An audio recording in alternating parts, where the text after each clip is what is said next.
Good evening, everyone, and welcome to our council meeting this evening. Item 1 on the agenda is attendances as per the record, and we'll just do that quickly now. And I would also like to do the acknowledgement of country and prayer. Good evening, councillors and staff, ladies and gentlemen. We wish to acknowledge the traditional custodians of the land we are meeting on, the Wadjuk people.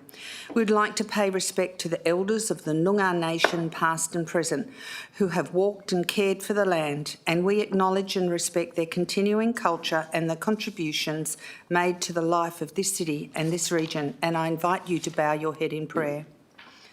Lord, we ask for your blessing upon our city, our community, and our council. Guide us in our decision-making to act fairly, without fear or favour, and with compassion, integrity and honesty. May we show true leadership, be inclusive of all, and guide the City of Wanneroo to a prosperous future that all may share. We ask this in your name. Amen. It's also with great sadness that I acknowledge the passing of Queen Elizabeth II and gratefulness that she was our Queen who gave total commitment and service to our people. I acknowledge Charles III as King of the Commonwealth. Please stand as I invite you to observe a minute's silence in remembrance of Queen Elizabeth II.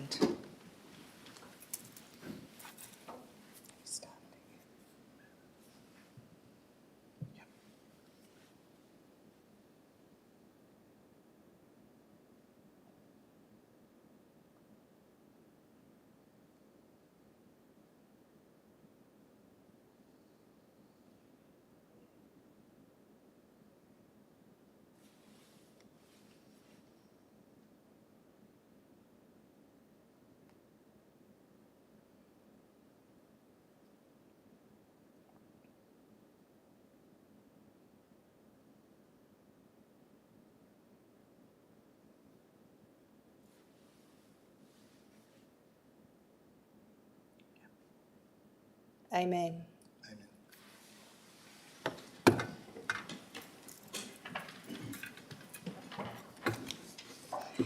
Please note that the audio proceedings of tonight's meeting will be live broadcast online, with the exception of matters discussed behind closed doors, and that broadcast will remain available via the City Wanneroo website following the conclusion of the meeting.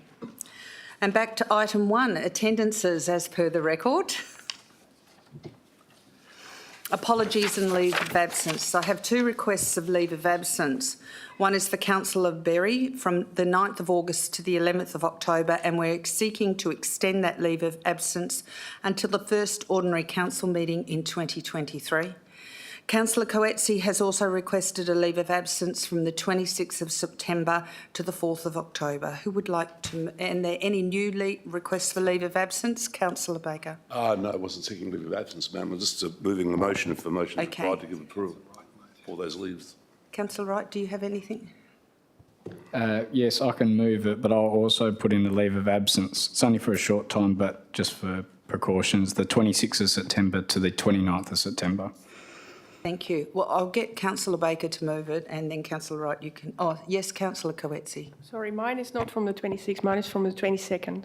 The 22nd of September. All right, we will correct the record for the 22nd of September to the 4th of October. So, Councillor Wright, are you happy to second that? Okay. So, that's fine. Yep. All in favour? Yep.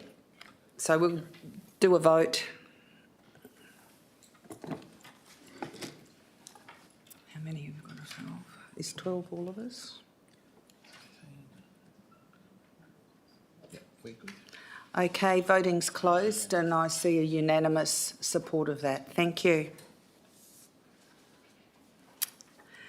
Okay, item 3, public question and statement time.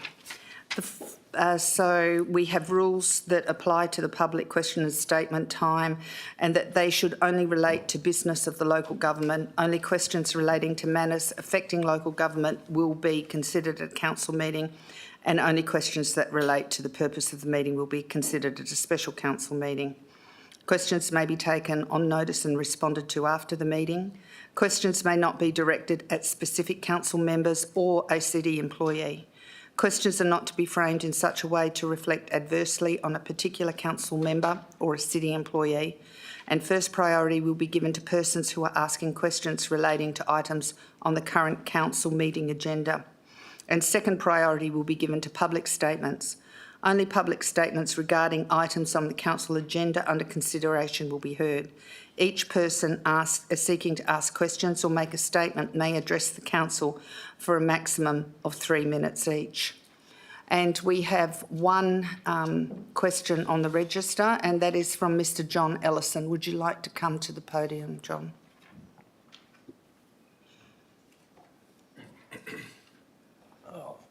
Thank you. Mr. Ellison, could you state your name and address, please? Thank you. My name's John Ellison. I'm from 40 Blackmore Avenue in Gureen. Thank you. My question is about the bus stops. I've just got notified today that you're planning to vote on the bus stops in Blackmore Avenue. I've just been elected by the 5 houses in the middle of it to come up here. One of the questions we're going to ask, if you're going to put this bus stop where that picture said, are you going to take out the street trees? Because that means, because for my house, I can't see the traffic coming down Blackmore Ave all the way up to Temple Crescent. Okay, I'll pass that on to Director Because Mr. then Singh. it becomes a traffic issue. And the other one is... Can we do one question at a time? So we'll do. I'm happy for you to do more than one question. Mr. Singh, would you like to respond to that? Yes, thank you, Mayor. We have looked at those locations. I do know there is a tree which is further away from the property, and that is unlikely to block any side distances from that particular bus shelter. Okay. And your next question, Mr. Ellison? It's at the moment we've got a problem with juveniles misbehaving, and just bringing the bus stop back there is just going to cause more problem. At the moment, there's one bus stop opposite my house, just a seat. They come, get off the bus after school, they push it over, push it on the road. I'm going out there every weekend picking up needles. Now, I don't want any more rubbish coming into Blackmore. And I've been there for 45 years, and this year alone I had to put security cameras in because the crime is getting ridiculous down there. Okay. And it seems like you're just going to bring it all back again. Okay. Mr. Singh, could you respond to that? Thank you. Yes, thank you, Mayor. Those comments which were provided to us when we engaged with the community on those bus shelters, they have been provided in the report. They have been acknowledged in the report.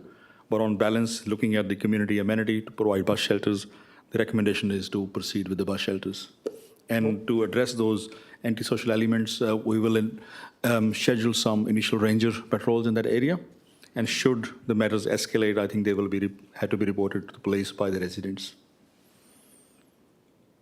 Mr. Singh, would it be possible that should behaviour escalate, we could put some of our temporary CCTV visual there to help discourage that kind of behaviour? Through you, Mayor, we could consider such measures depending upon the level of, given there is a demand on all those equipment we have at many places, so depending upon where the need is the best, it can be considered based on the need and the assessment. Okay, thank you, Mr. Ellison. The CEO's taken notes of this, and are there any more questions you want to ask with about the surveillance system, you promised this sort of thing when you put in the park, in Blackmore Park, have surveillance. It never happened. You have got a camera up on the corner of Temple Crescent and Blackmore, and you turned it off. So as a resident in Blackmore, we don't think you will honour anything you promised. Okay, I'll put that through to Mr. Singh, and he can investigate that question and get back to you the response of whether there is CCTV, whether it's activated in that park, and we will respond to you about that. Because it's not active. And the other thing is, well, this is, like I say, this is the first time I heard about it. We got an email and people come up the road. So when was this, we could put in a thing, there was no drop it in the letterbox or anything in Blackmore. I'll just put you through to Mr. Singh because there is mention about that in the report as well, Mr. Ellison. Yeah, thank you, Mayor. Look, my team has advised me the letters were sent out to the neighbouring residents where those 2 bus shelters are proposed, and we received objections from only one of those bus shelter properties adjoining only one of those proposed bus shelters, not from the second one. Okay. Well, that's my thing. Thank you. Thank you. Thank you, Mr Ellison. Thank you for coming out to ask your questions this evening. Are there any more questions from the gallery? I don't think there are. Okay, so that ends public question time. I've got next confirmation of minutes for the ordinary council meeting held on the 9th of August, OC 1-0922. Yes, Councillor Bidden, would you like to move them? Thank you. Who would like to second? Thank you, Councillor Nguyen. And we will go to a vote now. Everyone vote.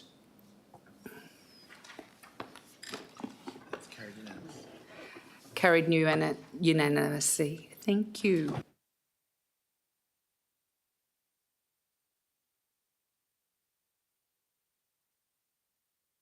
Announcements by the Mayor without discussion. I have no announcements to make today. Questions from council members. Are there any questions from council members this evening? There are no questions this evening. We have 2 petitions to be received.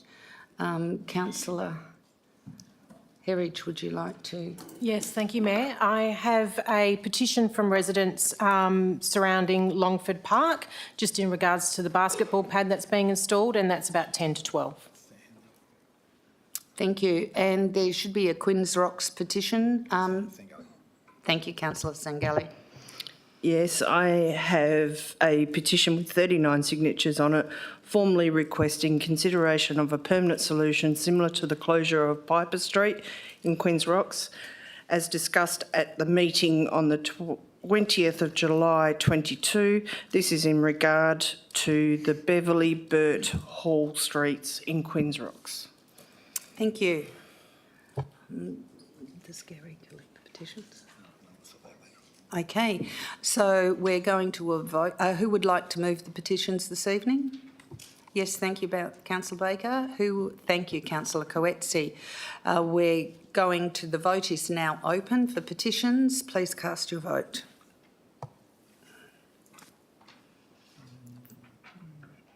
Voting's now closed and it was passed unanimously. Thank you. We're now going to reports, starting with item 8. I understand, for planning and stability, I understand that Mr Dixon wants to speak to item PSO2 922. I'll give him the opportunity to do that now. Oh, I'll do the declarations. And if there are any declarations, please announce any declarations now too.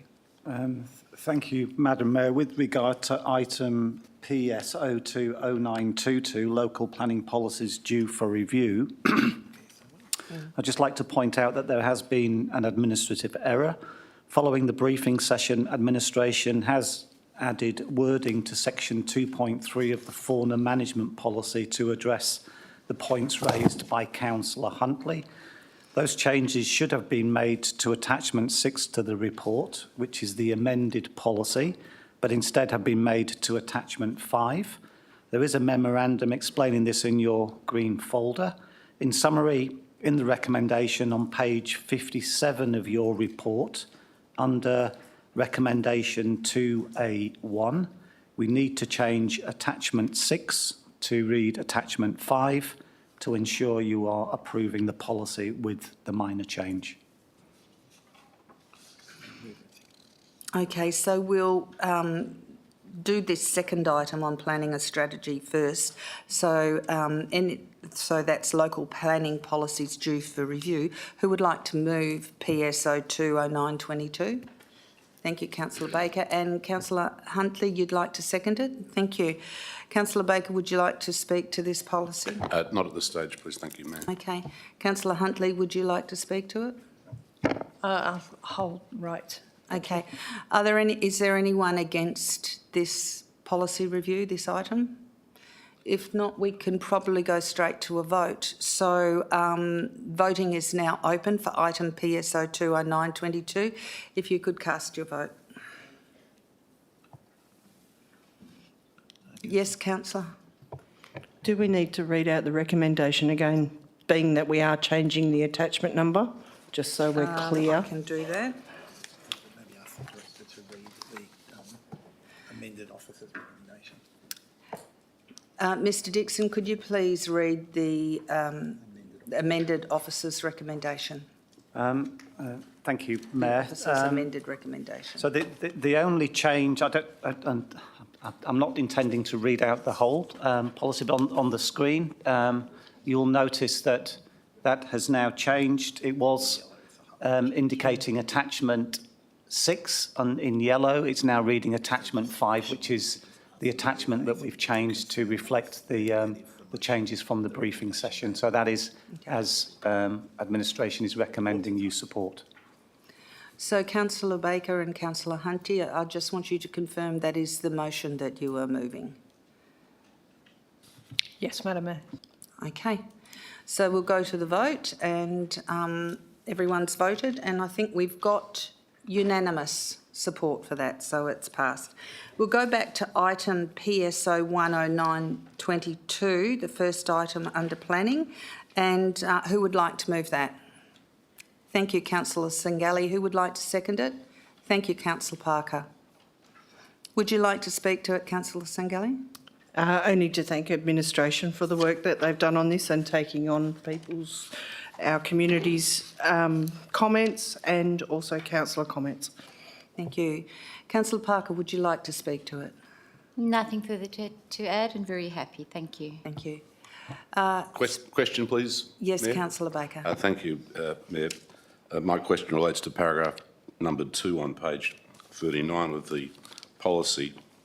It states in 2.1, the city will approve a proposal for permanent assets at local, district and regional coastal nodes where it is consistent with the list of acceptable assets in Schedule 2. Just in that regard, you'll note that the Schedule 1 does not actually list and describe the actual specific assets. It just refers to categories of assets, not specific assets. But it goes on to say, and the city has approved the following information, 2.1.1, list of all proposed and pre-existing natural and built assets within the Foreshore Reserve. Has that list already been prepared? By list, I mean a list describing each such asset, and giving a location for it. I know Thank you, Councillor Baker. Mr Dixon, are you able to respond to that? Thank you. Through you, Madam Mayor, I may ask Mr Van Heinigen to provide a response, who's been responsible for the preparation of the policy. Through you, Mayor, I will have to take that on notice. Thank you. Yes, Further Councillor question? Baker. Yes. My question's addressed to Mr Dixon as well. I referred to page 38 of the agenda. You'll see there's a table. There's reference to environment. To the right of that heading, it reads in paragraph 6 that one of the objectives of the policy is to allow for the natural movement of sediment and beach restructuring over the 100-year planning timetable. Just in relation to that expressly stated objective, I've previously raised with the city my concerns about the impact to the shoreline of the Yanchep Lagoon as a result of the construction of the disabled access ramp. Obviously, I have no objection to disabled ramps at all whatsoever, but this particular ramp is a huge ramp, and its shape and positioning has encroached well and truly down to the high water mark. And as a result of its presence, it is causing the sediment to be shifted rapidly, so to speak. It acts as an impediment to the normal shifting of the sediment in the lagoon north of the beach. The city has responded by doing annual sand replenishments, of course. I think this program first began in 2018. I'm just wondering, does the city have any proposals to, if you like, review the structure of this particular ramp so as to ensure that it ceases to impede with the natural movement of the sediment, of the sand sediment within the Yanchep Lagoon, please? I'll just put that question to Mr Dixon. Through you, Madam Mayor, we'll take that question on notice. Okay, thank you. Okay, any speakers for? Yes, Councillor. Yeah, thanks. To speak for now, not to ask Yeah. a question. Yes, it's a very thorough review of the policy. It's a very important policy, particularly given the fact I think the city has some 32 kilometres of coastline under its management. But once again, I think it's very important that the city does do what paragraph 2.1 of the policy says, and namely prepare a definitive, comprehensive list of each and every permanent or temporary structure along the coastal node system. So there is the record that appears to be required by paragraph 2.1 of the policy. Thank you. Thank you. Speakers against? Speakers for? There are no more speakers to this item. I'll put it to a vote. Can you please cast your vote? Voting is open.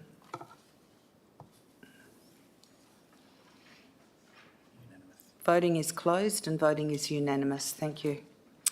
We move on to PSO 30922, consideration of amendment number 143 to District Planning Scheme number 2 to allow transport depot, motor vehicle repairs, storage yard and office as additional uses to lot 43 and 44 Wanneroo Road, Nearaba. Thank you. Councillor Baker, do you want to move that? Yes, I move that. Okay, and who would like to second it? Councillor Miles. Councillor Baker, would you like to speak to this item? Not at this stage, please, Madam Mayor. Thank you. Councillor Miles, would you like to speak to this item? Yeah, thank you, Mayor. Just to articulate from the discussions that we had last week, administration have made a small change in the recommendation where when the proponent comes up in 5 years' time, if this gets approved by the Planning Commission, they will then only need to do a straight-up development application, as opposed to it was left blank before. So administration has made the change to make it more simpler for the proponent to be able to ask for another 5 years of continuous use. Otherwise, I'm very happy with the recommendation. Thank you, Councillor Miles. Do I have speakers for? Yes, Councillor Sweden. Yeah, thank you, Mayor. Yeah, I'm in favour of this. I think Councillor Miles has made the pertinent points in relation to the timing of this. It will come back in 5 years' time. The interesting thing is that by the actual boundaries of the amendment are confined, and actually the uses are also confined to the square meterage of the use buildings. So under those circumstances, I think at this point in time, it's a good decision to keep this as an additional use for the time being. So I'm happy to support it. Thank you, Councillor Sviden. Are there any speakers against? Speakers for? Okay, I'd like to close. Councillor Baker, would you like to close debate? Yes, please, unless another elected member would like to speak. I've already offered it. Okay, No one's just put their checking, hand just up yet. In summary, this recommendation is a common sense way of resolving what appears to be the long-term non-conforming uses on this property.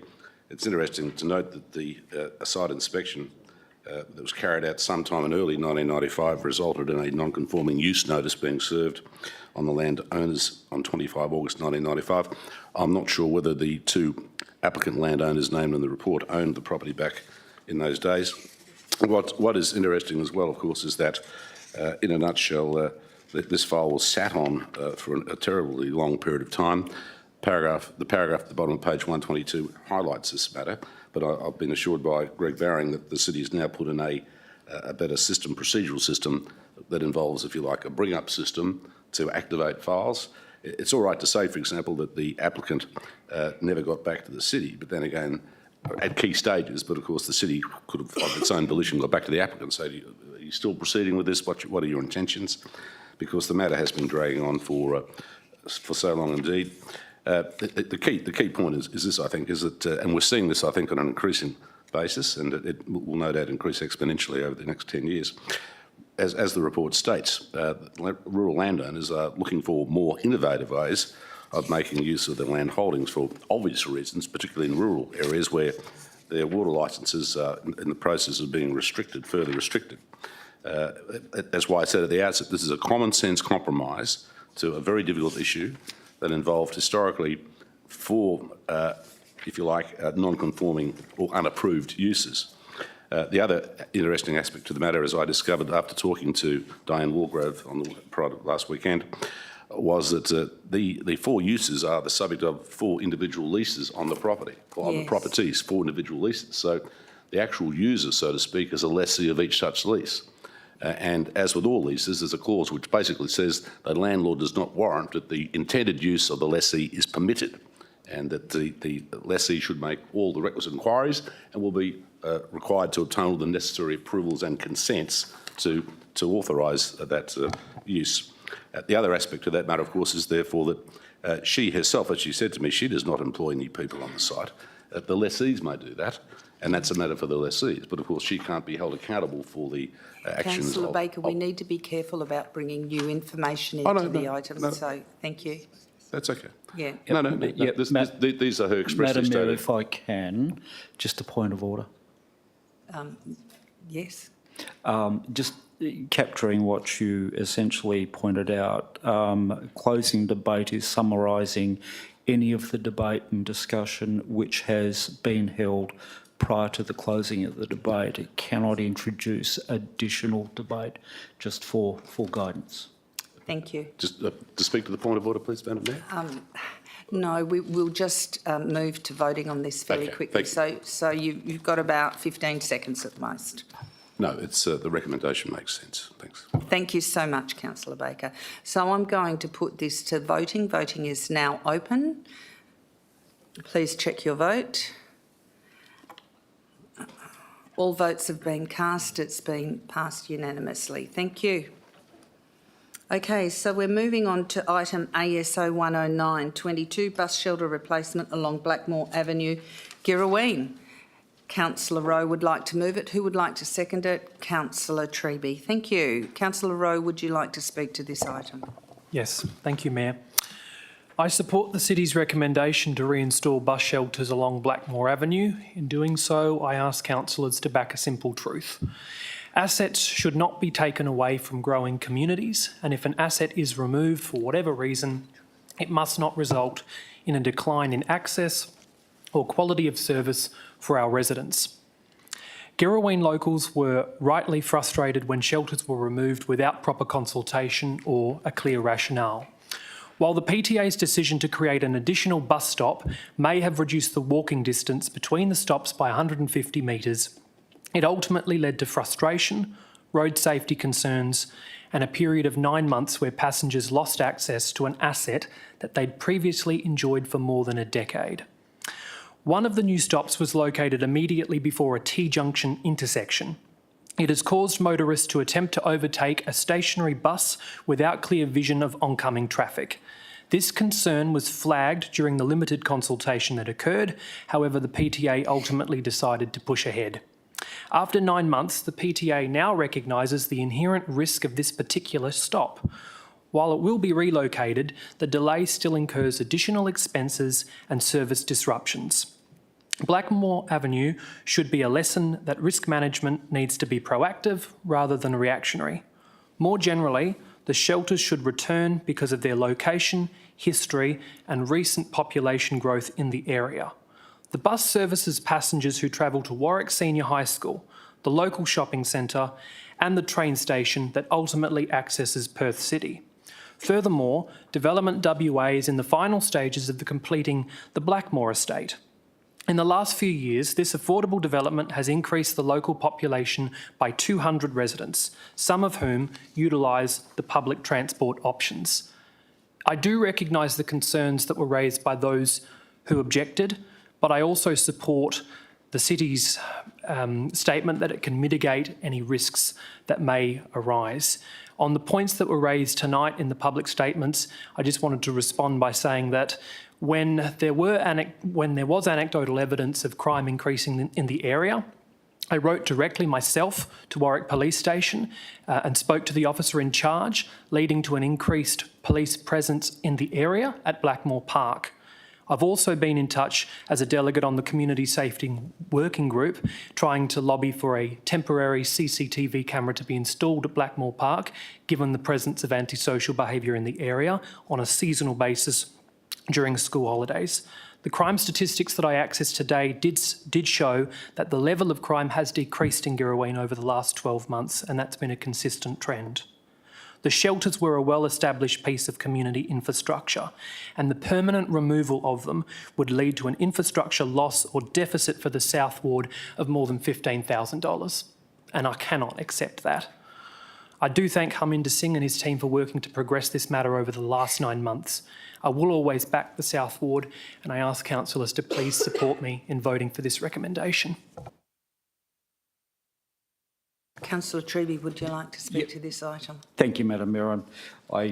It's difficult to actually add to anything too much on this debate because I think Councillor Rowe has covered most of the points, but it is pertinent to recognise that, and it was going back about 18 months now, there was a meeting with the local police. I too have been in contact and had regular meetings with the Warwick Police, and there was a community meeting around about 18 months ago held at the Hepburn Centre with residents from Girraween and Marangaroo attending to talk about many issues in the area.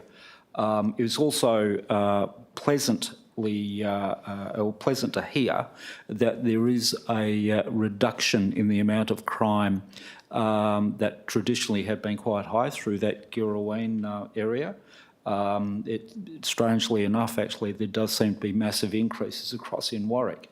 But that notwithstanding, there is one underlying principle here, and it has happened over the past couple of decades, is that no asset should be taken away from an area where it's diminishing the community value and enjoyment of that asset without there being due justification.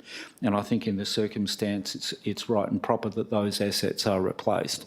I do acknowledge the concerns of the residents, and certainly that came up in public question time.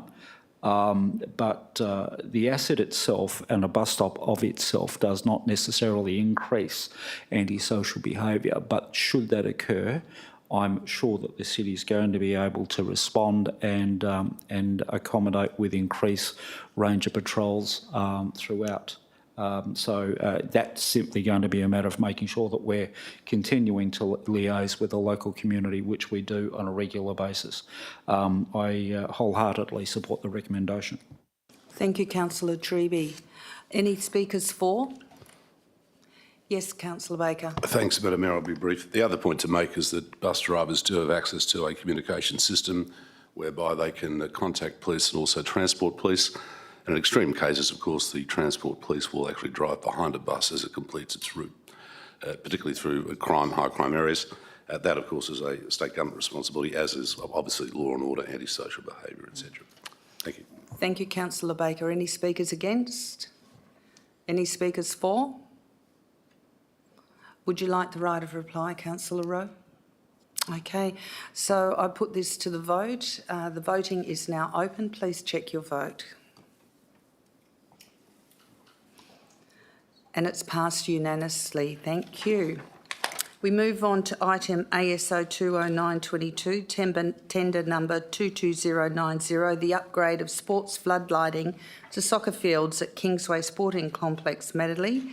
There's a confidential attachment to this, and should there be any discussion required for the confidential attachment, we will have to go behind closed doors and members of the public exit the chambers. And Councillor Treby, would you like to move this? Thank you very much, Madam Mayor. Who would like to second this? Councillor Herridge. Yep, okay, Councillor Treby. Thank you, Madam Mayor. And councillors, I think this is a fantastic result for the Kingsway Sporting Complex and particularly the soccer and multi-use fields that will benefit. Of note, I think it's important to highlight the lighting will very much complement the main the main competition pitch at the Kingsway Olympic Soccer Club. And councillors, I don't know if you're aware, but they've had a very successful season with a couple of those divisions actually winning grand finals. A good local club and have been there for many years. I also understand that they have now become one of the finalists to host an international team in the upcoming FIFA World Cup.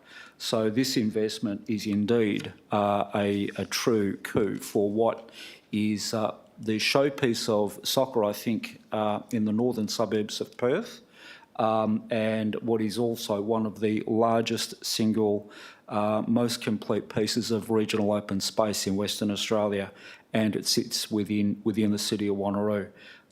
It is also very, very important to note that funding for this project was included in the budget. So supporting the budget in that sense allowed us to deliver this project. So I'm very pleased that it's all come to pass. Thank you. Thank you, Councillor Treby. Councillor Herridge, would you like to speak to this item? Okay. Speakers for? Speakers against? Councillor Treby, would you like the right of reply?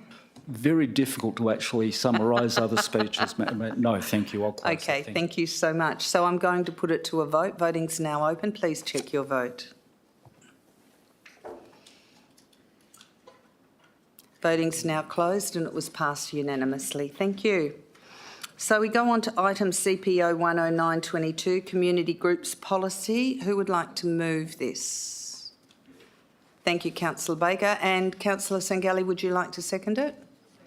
Thank you. Councillor Baker, would you like to speak to this item? Yes, please, Madam Mayor. Yes, I've had a very good look at the policy.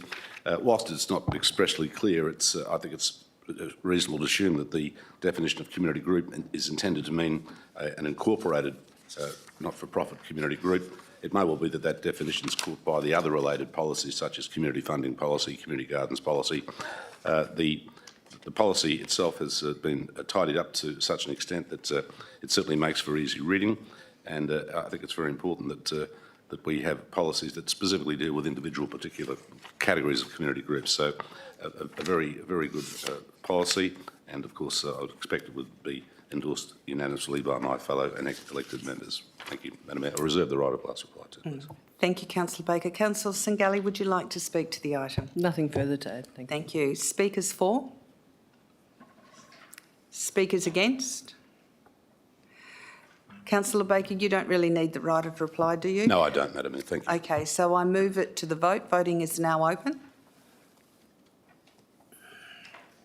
And that's been passed unanimously. Thank you, councillors. We move on to item CPO 20922, the Sun Precinct proposed for entry onto the State Register of Heritage Places. Do we have any impartiality interest? Yes, Councillor Baker. I'm not an impartiality interest. I just wish to move the motion. Oh, okay. Do we have any? Yes, Councillor Miles. Yes, I do have a impartiality statement. With regard to item CPO 20922, I disclose that I am the Commodore of the Sun City Yacht Club, and as a consequence there may be a perception that my impartiality on the matter may be affected. I declare that I will consider this matter on its merits and vote accordingly. Thank you. Any other impartiality statements? None. Councillor Baker, you said you... Oh, have you got an impartiality? Oh, yes, go ahead, Councillor Nguyen. Yes, with regard to the same item, I disclose that I'm a JDAP member which in the past has made a decision with respect to this site, and as a consequence there may be a perception that my impartiality on this matter may be affected. I declare that I will consider this matter on its merits and will vote accordingly. Okay. Any... yes, Councillor Svitten. Thank you. Thank you. With regards to item CPO 209-22, I disclose that I am also a JDAP member and was involved in the decision-making process for a development application for the site, and as a consequence there may be a perception that my impartiality on the matter may be affected. I declare that I will consider this matter on its merits and vote accordingly. Thank you, Councillor Svidden. Are there any other impartialities in the room? Yes, Councillor Coetzee. I suppose I need to do a declaration as well. I'm also a member of the Sun City Yacht Club, but the Sun City Yacht Club's not really on this thing mentioned anyway. That's why I'm not quite sure why I should do it. Should I do it? Mark? It's up to you, Councillor, to decide whether to declare an impartiality or not. Yes. Okay, let me do it. With regard to this item CP020922, I disclose that I'm a committee member of the Sun City Yacht Club. As a consequence, there may be a perception that my impartiality on the matter may be affected. I declare that I will consider this matter on its merits and vote accordingly. And I would also like to declare an impartiality. I'm not sure if I'm still a member, but I was a member of the Sun City Yacht Club regarding to item CP020922. And I disclose that I'm not sure if I'm still a member, but I was a member, and as a consequence there may be a perception that my impartiality on the matter may be affected, and I declare that I will consider this matter on its merits and vote accordingly. Thank you. Who would like to move this? I think Councillor Baker got in, and who would like to second this item? Councillor Nguyen, thank you. Would you like to speak to it? Yeah, I'd like to speak in favour. Baker? I should also give notice that I will be asking a couple of questions. But yes, well, needless to say, of course, this heritage listing has been, or proposed heritage listing, has been a long time in the making, of course. I know this is just yet another step in the process. The report that was presented to the briefing session was very thorough. It was it was basically an historical document. I'm glad that Greg Barring and Mark Dixon have expanded the report to include an analysis of the community consultation in respect of the Woolworth Shopping Centre DA that was then a DA opposite the King Neptune statue, but also to also make it very clear that the city unanimously recommended back in 15 March this year to endorse the amendments that were then incorporated in the city's resolution. I think that's very important because I think that sends a very strong message to the Heritage Commission that in terms of the community sentiment and feeling regarding the importance of this precinct. And obviously, of course, this precinct isn't just all about the King Neptune statue. It's about the 7 features referred to under the heading Detail on page 170 of the report, which includes the Two Rocks Shopping Centre, the Two Rocks Tavern, the Limestone Retaining Wall, the Warrant monoliths, etc. I suppose it's very easy just to focus on the King Neptune statue, but also the shopping centre is included indeed, and also, of course, the other 6 different items referred to under the heading Detail. Now, of course, one question that obviously may arise is, well, on the basis that the heritage listing is so confirmed, etc., what are the legal consequences in terms of planning law upon the entry of of the precinct and its features on the register? And I'd just like, if I can, just to clarify, I did ask this question at the briefing session, but I think I should really ask a very pointed question now rather than speak in general terms. And perhaps this question I should address to Mark Dixon. Mark, if I can, please.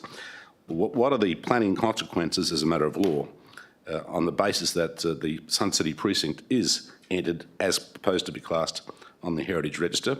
What impact, if any, will it have on any approved DA approved by any legal entity to date in the state, and what impact will it have on future DAs to be approved by any legal entity which has the jurisdiction to approve any such DA? Mr Dixon. Thank you, Mayor.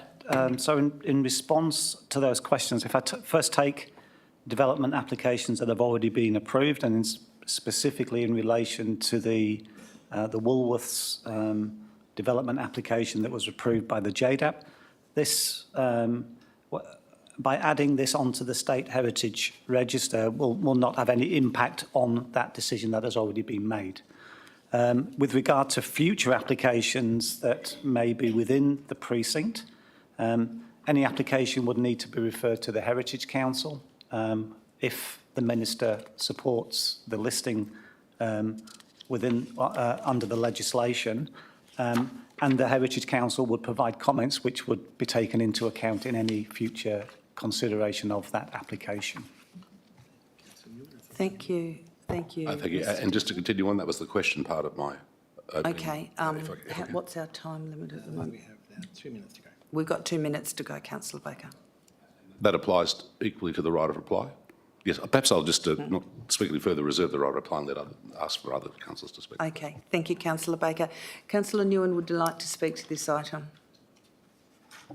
I'd like to reserve my right, but I'd like to ask a few questions while Okay, you don't get the opportunity to reserve your right as the second. You only get but you can ask some questions quickly. I'll give you that leeway. Okay. Thank you. Just following on from Councillor Baker's question, Mr Dixon suggested there was no impact if this site was to be listed on the state register. How do you what is the benefit then if this was to be included in the list, if there's no impact on the development? Mr Dixon, would you like to clarify your response? Yeah, so if I repeat, in relation to an application that has already been approved, as is in the case of the Woolworths JDAP application, that was been approved prior to consideration of this being added onto the Heritage Register, it will have no impact. That decision has been made, so it can't apply retrospectively to an application that's already been approved. However, with regard to future development applications that may happen within the precinct, any application would need to be referred to the Heritage Council, and the Heritage Council would have the opportunity to provide its observations on the significance of any development proposal and how it relates to the heritage and the character of the site. So just following on from that, so what that means is with the approved development, they can continue on with what has already been approved with no regard to the potential limitations imposed as part of it being part of the state register. Is that right? Mr Dixon? And through you, Mayor, heritage was considered as part of the application for the Woolworths development at the time. It was assessed against our heritage survey, our heritage list, but obviously at that time it wasn't suggested to be added to the register, and there wasn't that formal application made. So when an application is formally considered, it's considered against the relevant legislation, policy, scheme provisions that are in place at that point in time, which is what happened with the Woolworths development proposal. I reiterate, any future application that comes in within the precinct that's been identified, if the Minister supports the current proposal, that will have to have due regard to the fact that it's on the Heritage Register. Any more questions, Councillor Nguyen? No, maybe I'll just say what I need to say. Okay, so you can speak to the item now as seconder. Thank you, Madam. I am disappointed that it's taken this long for it to be considered as part of the state register. I am pleased that it's been considered, but hearing the response from Mr.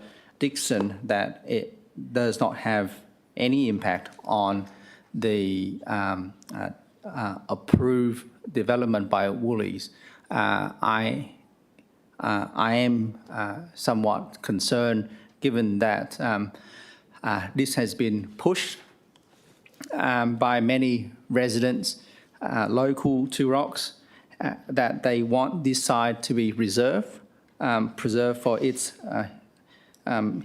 historical significance, its connection to the people.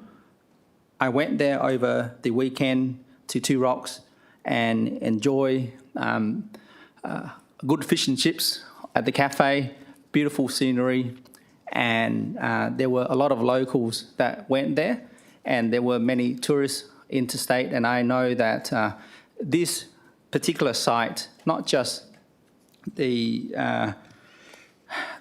marina, the King Neptune statue, it's really put Wanneroo on the map in the state and globally. So it's such a significant site that we really need to preserve and to protect. I'm disappointed that it's taking this long. From the JDAP decision, that there was an attempt to delay until this matter was brought forward, but that was unsuccessful. But nevertheless, I can see that the map does include the shopping centre.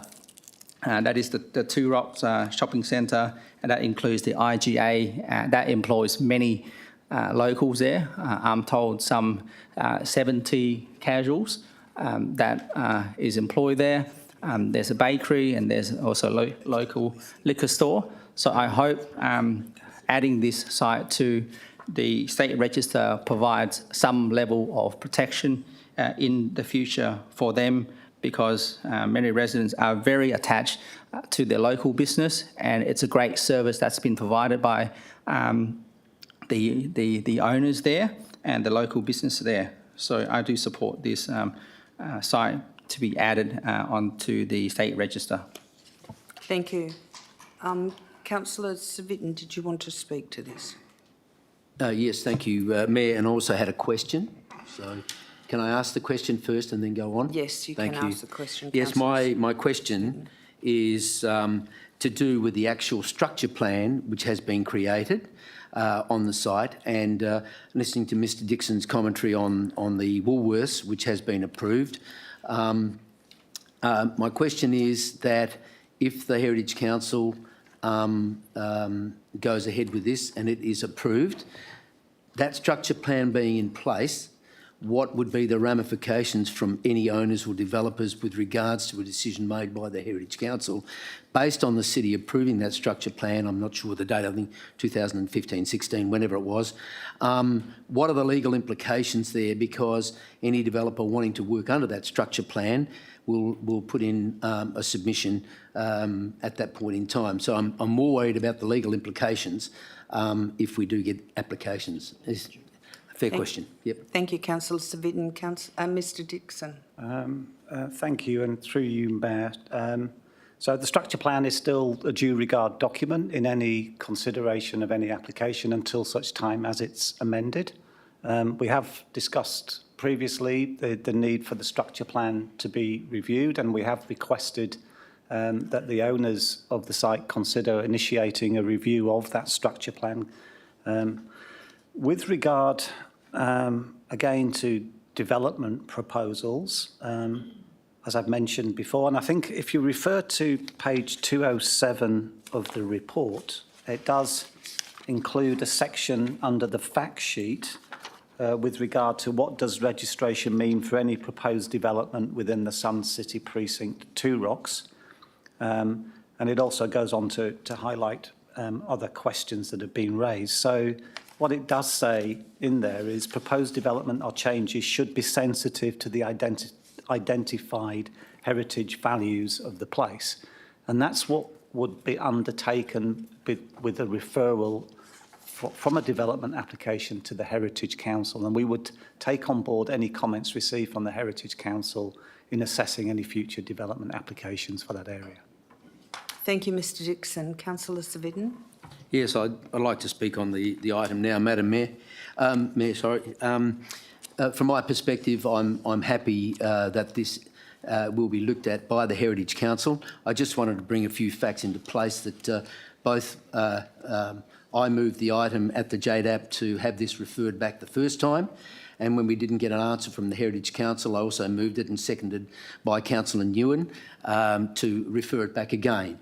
The JDAP made the decision, and it lapsed as far as the two JDAP members, myself and Councillor Nguyen, were concerned at the time, and it was voted in favour of by the JDAP. But having said that, and knowing the history of this particular site way back in the 1980s and etc., when the site was actually developed and when Alan Bond actually bought it on, it lasted 10 years, and it was a business venture that failed between TOCU and Mr Bond. However, the monoliths and the statues have all been moved from their original positions I am happy that they are going to be looked at. We have the King Neptune itself being placed on a public open space area which the city will inherit and I guess maintain that particular statue. I'm not sure what will happen with the other ones, the Woggle statues, etc., and the existing statues which are around the tavern and shopping centre in that area. But I am in favour of the general area being of heritage significance, and I'm sure that other marinas in time, like Mindari and possibly and Hillary's, will be looked at the same way as will Ocean Reef, but they have different values compared to this one. But in terms of heritage, I'd like to see the statues maintained and looked after, but most of the infrastructure that was there in the first place has all gone. So as long as we can recognise that and there are no legal implications on the structure plans, etc., I'm more than happy to vote in favour of this particular item. Thank you, Councillor Civic. Councillor Baker, do you have any questions? Questions? Yes, I do, please. Thank you, Madam Mayor. My question is directed to Mark Dixon. Mark, in a nutshell, cutting to the chase, when will the listing or entry on the register be formalised in cement, please? Mr Dixon. What's the approximate timeline? Will it be a month, 6 weeks? So when will it all be over, so to speak? The process from here, as far as I'm aware, is that it's out for consultation and comment. Those comments will be assessed by the Heritage Council, who will make a recommendation to the Minister, and then it will be for the Minister to decide. I couldn't give you a definitive time frame, but we're talking probably months rather than weeks to complete that process, and it depends obviously on a third party, not the City of Wanneroo, to make those determinations. But I would suggest it would probably be between 3 and 6 months would be an indicative time frame. Thank you, Mr Dixon. Is this another question? Yes. Yes. Another question, Mr Dixon. In the event that Woolworths seeks substantial variations or amendments to the terms of its existing approval, on the basis that those changes are significant, so to speak, I don't think I can go further than that. That application for variation of itself would have to be assessed based upon the heritage listing if the precinct has been heritage listed at the date of receipt of that variation application. Is that the case, please? Yeah, so through you, Mayor, my understanding is that whilst the assessment process is being undertaken, it is as if it's already been added to the heritage register. So any application, if there's an application from Woolworths to amend or vary their current approval, it would be a relevant consideration to refer that, depending on the detail. If it's an incredibly minor change, it may not, but in most circumstances, if it is, as Councillor Baker indicates, a significant change, we would refer that to the Heritage Council and seek their comments. Is it relevant to directly? Going on Yes, the Heritage Commission? yes, directly, ma'am. Okay, if I can. thank you, Councillor. Last question, I promise. Last question. My question directed to Mr Dixon. Mark, what if, hypothetically, the listing had occurred or been affected between the date of the receipt of the Woolies DA by the competent planning authority and the date of approval? In other words, after it's filed but before the approval.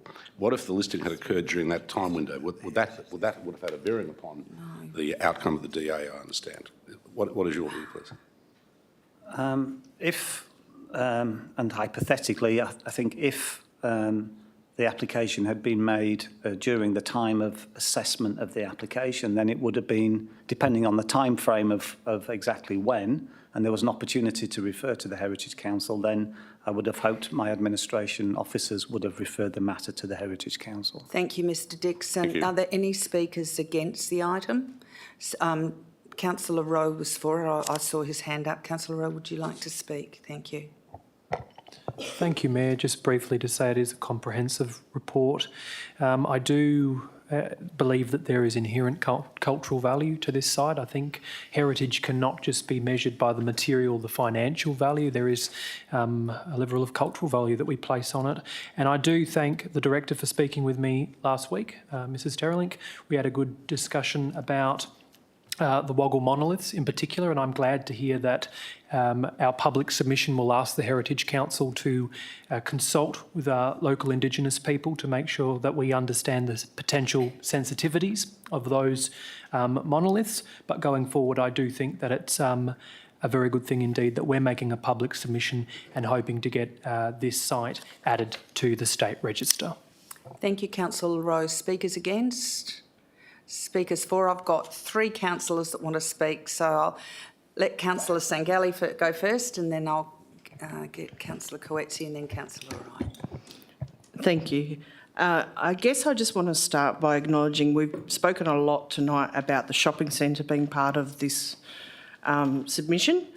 I just want to make it very clear that it's only the original part of the shopping centre, so it's not the northern part or the car park of the shopping centre. I know there's been some confusion out there in the community, so I just want to make it very clear that that is what we're talking about when we say shopping centre. We're saying the original part of the shopping centre, not the newer part. I'm very happy to support this. I wish that it had come along a lot sooner. I know that we were very active the first time that we put in a submission saying that we recommended for it to go on to state heritage listing. Unfortunately, it didn't occur. I'm also very happy to see the level of engagement that the community had with this topic. For such a small population, to have so many people turn out and speak about this. Not only did they engage with us as a council, but they engaged with the Joint Development Assessment Panel as well. And it is an absolute credit to the local community in the way that they took this project on, not only now, but in previous years when the developer wasn't showing much, for want of a better word, respect for the King Neptune statue, and they engaged amongst themselves and cleaned up that statue. And, you know, they've taken ownership of that area, and as I said before, it's an absolute credit to them. I'm very happy to support this, and I'm very happy to hear the comments tonight that the majority of you all look like you will support it too. Thank you, Councillor Scalia. Any speakers against? Speakers for, Councillor Coetzee. Thank you. I'm not going to say much as most of the councillors have already covered most of it, and thank you for all the questions also. I also received many phone calls today from the residents, and one of the things was about the shopping centre as well. I spoke to Mr Dixon about that as well. Thank you for that. I just want to say also thank you to the passionate group of Two Rocks residents. They do love that place, and I'm the neighbour there. I do as well, so I'm definitely in full support of this. Thank you, Councillor Coetzee. Any speakers against? Speakers for, Councillor Wright. Thank you, Mayor. I just want to keep mine short, but in terms of the whole precinct and the heritage and culture that's there is really critical to the people, and you could see that throughout the whole process. And I think hopefully the Heritage Council really considers this and puts it on the state register. But I see this as an opportunity for the local people to work with both the city and developers and change this into a place-making strategy and, you know, promoting the culture, you know, working with our team at the city in terms of placemaking and, you know, interpretive signage, embracing the culture that's been there and the history. And there's a lot of opportunities for that region to still be touristy, to still have that feel, to still have embrace the culture and all the significance that has been up in that region. I think that's a critical point, to not see it as a bad thing that this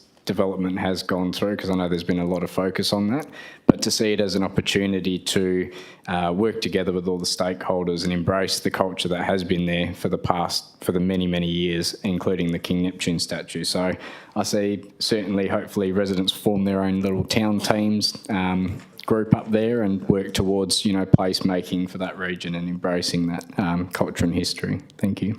Thank you, Councillor Wright. I think I'll move it to the mover for a closing statement. Unless someone else would like to speak. Councillor Miles would like to speak to it. For it, yes.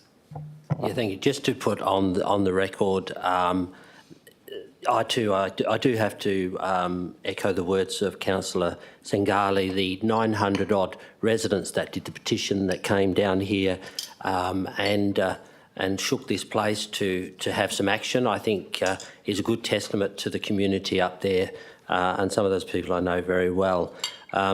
For my little piece of this area, as I indicated, I'm Commodore of the Sun City Yacht Club. On page 186 of the report, it articulates very clearly and very well that the Sun City Yacht Club was created back in 1974 for the America's Cup. So that's where Bond started his America's Cup syndicates and had 2 boats that were actually delivered and built. One was built up in Two Rocks. So there has a very great connection with our international heritage as well. And the report put together by administration and I think Susan Daglish, I think it is, down there in Heritage, has done a part of this report has done very well, and I do commend them all for that, as well as Mark Dixon's team and others, Mr. CEO. I would like to also, I guess, put on the record that for those that would want to know, the very first building put at Two Rocks is actually the storeroom and workshop, which is still part of our yacht club today, although it is gradually falling apart after 44 years. But having said all that, I do commend it to the council to support, and hopefully we can obviously, as it was indicated before by Councillor Wright, have some form of more local content up there. Two Rocks residents and Yanchep as well do feel that they are sometimes misjudged and miss out on some of the decisions that we make down here. Thank you.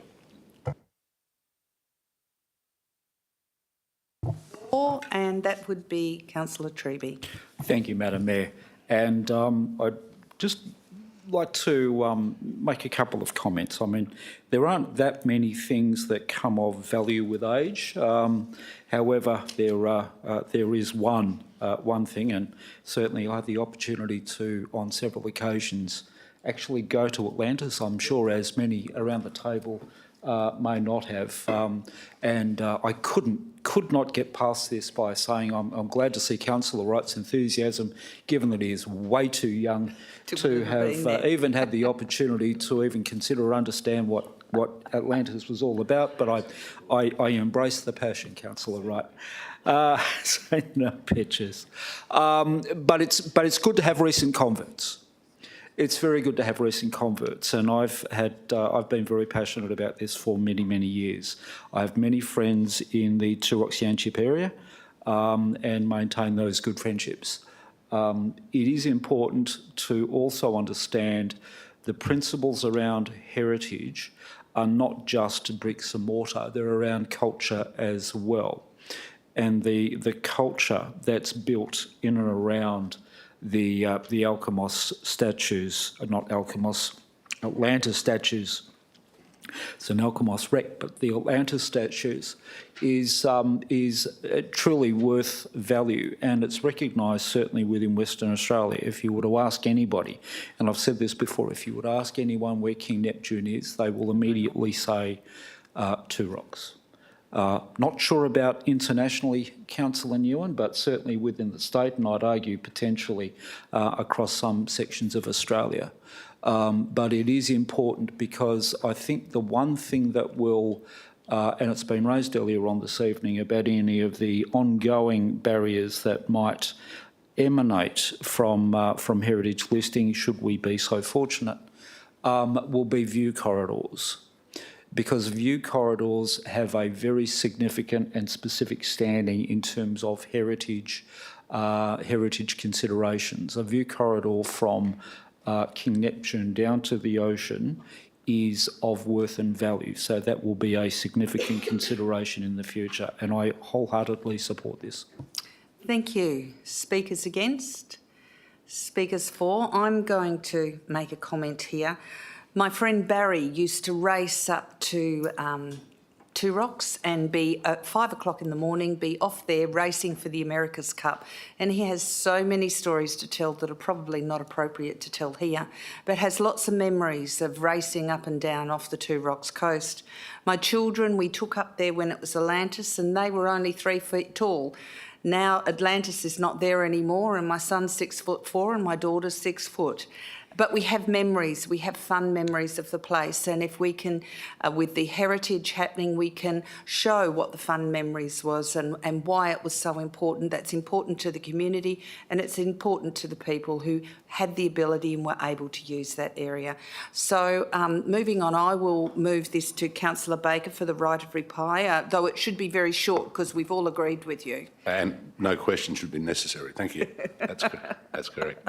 Thank you, Madam Mayor. I'll be very brief. Once again, let's not lose track of the fact that the proposed entry is of the Sun City precinct and its features, the 7 features in the report. So that's very important, of course. And the Two Rocks Shopping Centre is the actual shopping centre as defined earlier by Councillor Sangali. She's 100% correct. In a nutshell, yes, I thank the local Two Rocks community for their undying support, unwavering support, I should say, for this hopefully cemented outcome in due course. I'd like to thank the local estate member, John Quigley, as well, and his office for the support and assistance that they provided in prompting the Heritage Commission with pins and needles, I think, using voodoo dolls. And also, in terms of community support, I'd also like to thank Mr Alan Shuttleton and Ms Arlene Blinkenkopf of Two Rocks for coordinating and galvanising the Two Rocks support for this precinct heritage listing. Thank you. Thank you, Councillor Baker. I'm going to move this to a vote, and voting is now open. Councillors, could you please vote? Voting is now closed and it's passed unanimously. Thank you. We move on to item CP3-0922, under Community Facilities, Department of Local Government, Sport and Cultural Industries funding round, and we have impartiality. Thanks, Mayor. Yes, I would just like to mention with regard to this item CP03-0922 that I disclose that as a family of the Little Athletics Club, as a consequence, there may be a perception that my impartiality on the matter may be affected, and I declare that I will consider this matter on its merits and vote accordingly. Thank you. Could I have a mover for this item, please? Yes, thank you, Councillor Sangali. A seconder? Thank you, Councillor Savitten. Councillor Sangali, would you like to speak to this item? Just very quickly, just acknowledging that one of the items that we are putting through tonight is the Delvic Park new sports lighting. As we all know, I love my sport lighting. It's very hard to play sport in the dark. And so I am very happy to see this one come along, and congratulations to Kingsway Little Athletics Centre for the construction of a kiosk, hopefully, if it is successful. Yes. Thank you. Councillor Savitten. Yeah, just briefly, I concur with Councillor Sangali, and I do recall the members of the Kingsway Little Athletics Club coming to the city and asking for this, and it was approved some time ago now. Hopefully the funding will come through, and it will be realised, and I'm looking forward to it being built. Other than that, no further comment to make. Thank you. Thank you, Councillor Savitten. Speakers for? Yes, Councillor Rowe. Thank you, Mayor. Speaking for, just to acknowledge particularly Kingsway, given that it's closer to home for me, such a growing club and a great presence that it has connecting the local community. I know the kiosk is something that they've required for quite some time, and even though there'll be some constraints and delays in delivering that, subject to this going forward tonight and it being accepted in the grants round, I do hope that they'll be able to receive that funding. Thank you, Councillor Rose. Speakers against? Speakers for? If there's no more speakers, Councillor Sangali, do you want the right of... Oh, sorry, I didn't see your hand there, Councillor Nguyen. Would you like to... Yeah, thank you. I do want to make a brief comment, especially in relation to the construction of the kiosk for the Kingsway Little Athletics Club. It is a club that is close to my home, and I know many local residents with young families are part of that club, and they do enjoy going there, and I'm quite excited to see the construction coming through because it is a much needed facility for the club to grow with many young families within the area. So I do support that. Thank you. Thank you, Councillor Nguyen. Speakers against? Speakers for? Councillor Treby.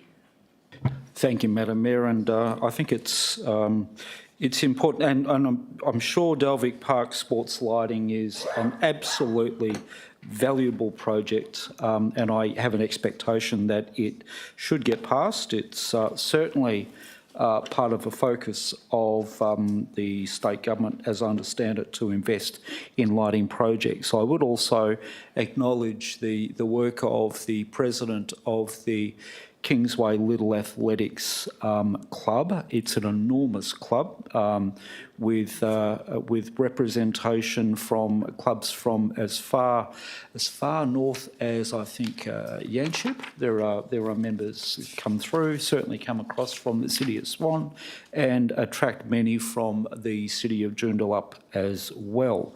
I just will also, and this is going forward to the state to look at CSRFF funding. I have no need, for the record, councillors, no need to put an impartiality interest in anymore. I'm no longer working within that division of the department, so I can't influence anything, not that I did previously.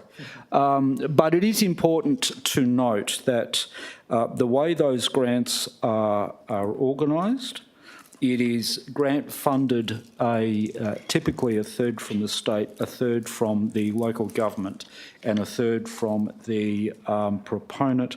But on many occasions, and this is one of those occasions, 2/3 is being provided out of municipal funds. So just again underlining the importance to support budgets, because it's very difficult to congratulate projects going forward without being able to support the budget and the budget process. So I think this is one of the reasons why a fulsome approach to budget considerations is always beneficial. Thank you, Councillor Treby. Any speakers against? Speakers for? Councillor Sangali, would you like the right of reply? No need, thank you. Okay, so we're going to go to a vote. Voting is now open. And if you could check your vote, please. Thank you. Okay, well, everyone has voted and it is unanimous. Thank you. We move on to item CP 040922, revised terms of reference, Wanneroo Town Centre Advisory Group. Councillor Wright would like to move it. Who would like to second it? Thank you, Councillor Savitten. Councillor Wright, would you like to speak to this item? Thank you, Mayor. Just in regards to the Wanneroo Town Advisory Group, is really just a refresh of the scope of what the group is going to be doing.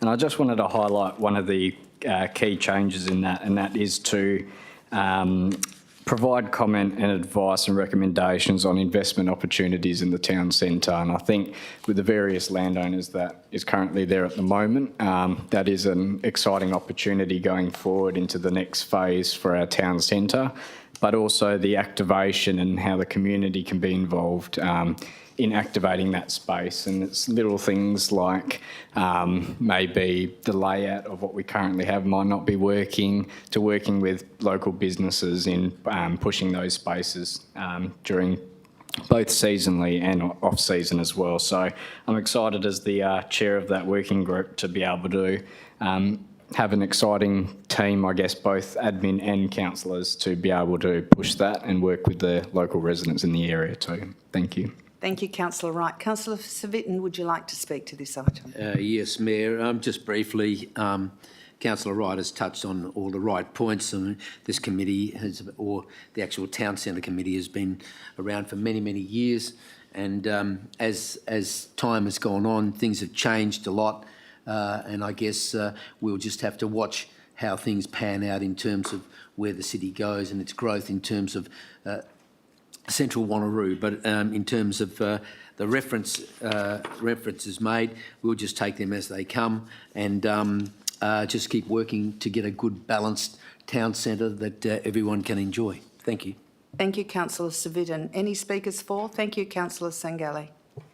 I actually have a question, sorry. I should have picked it up last week. That's okay. It's just on page 237 under the meeting procedures. So this is for the new terms of reference, but it's an old issue that I have picked up in numerous working groups before.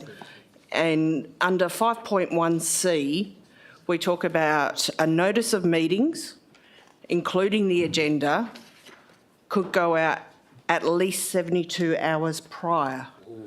But then further down in 5.3 under administration, under 5.3.2, motions of notice, we are required to give 7 days notice. If we've only got 72 hours notice of a meeting, I don't know how we can give 7 days notice to a motion on notice. Okay, I'll put that through to Ms Terralink. Are we able to adjust that?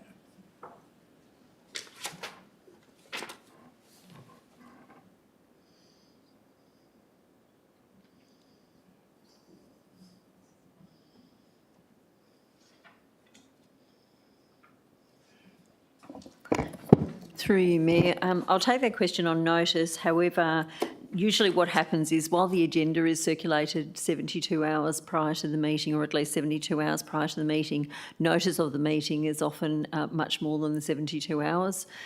So we would normally give probably at least a week, if not 2 weeks notice that the meeting is coming, which does allow that 7 days for the motions to be put forward if required.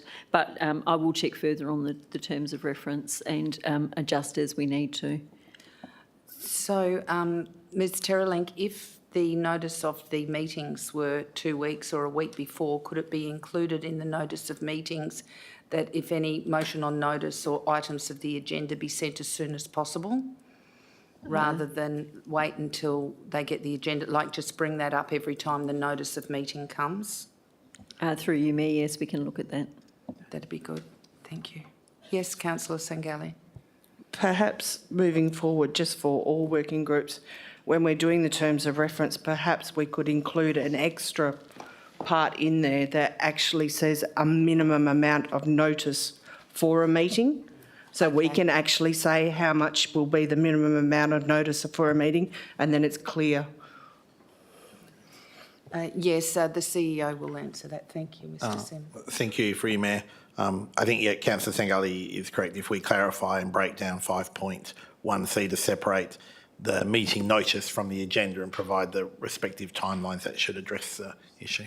Okay, should we just miss the label? No, we'll pick up in the next review. I think we're okay. Okay. Okay. So, any speakers against the item? Speakers for the item? Should we bring... Just a moment.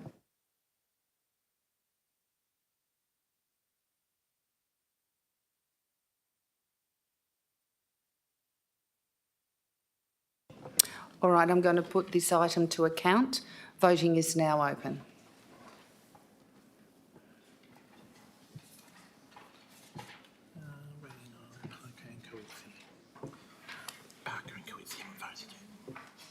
Ms Parker, Councillor Parker and Councillor Coetzee, you're not showing on the screen as having voted. Okay, carried unanimously. Thank you. We move on to the next item, which is the terms of reference for the proposed service review working group. So please remember, Yes. this is just about the terms of reference, not about what they're going to discuss. So if we could have, who wants to move it? I don't know who. Okay, Councillor Baker, yes, you may move it. Councillor Civic, if you can second it. Yes. Agree? Yes. If you'd like to speak yes, to thank it, you, Madam Mayor. Councillor I'll be Baker, brief at thank the you. outset and reserve the right to reply. Many elected members would be no doubt aware that for some 2.5 years now, I've been looking at various ways and means to conduct a thorough service review of the services delivered by the city, taking into account cost-benefit analysis and other factors.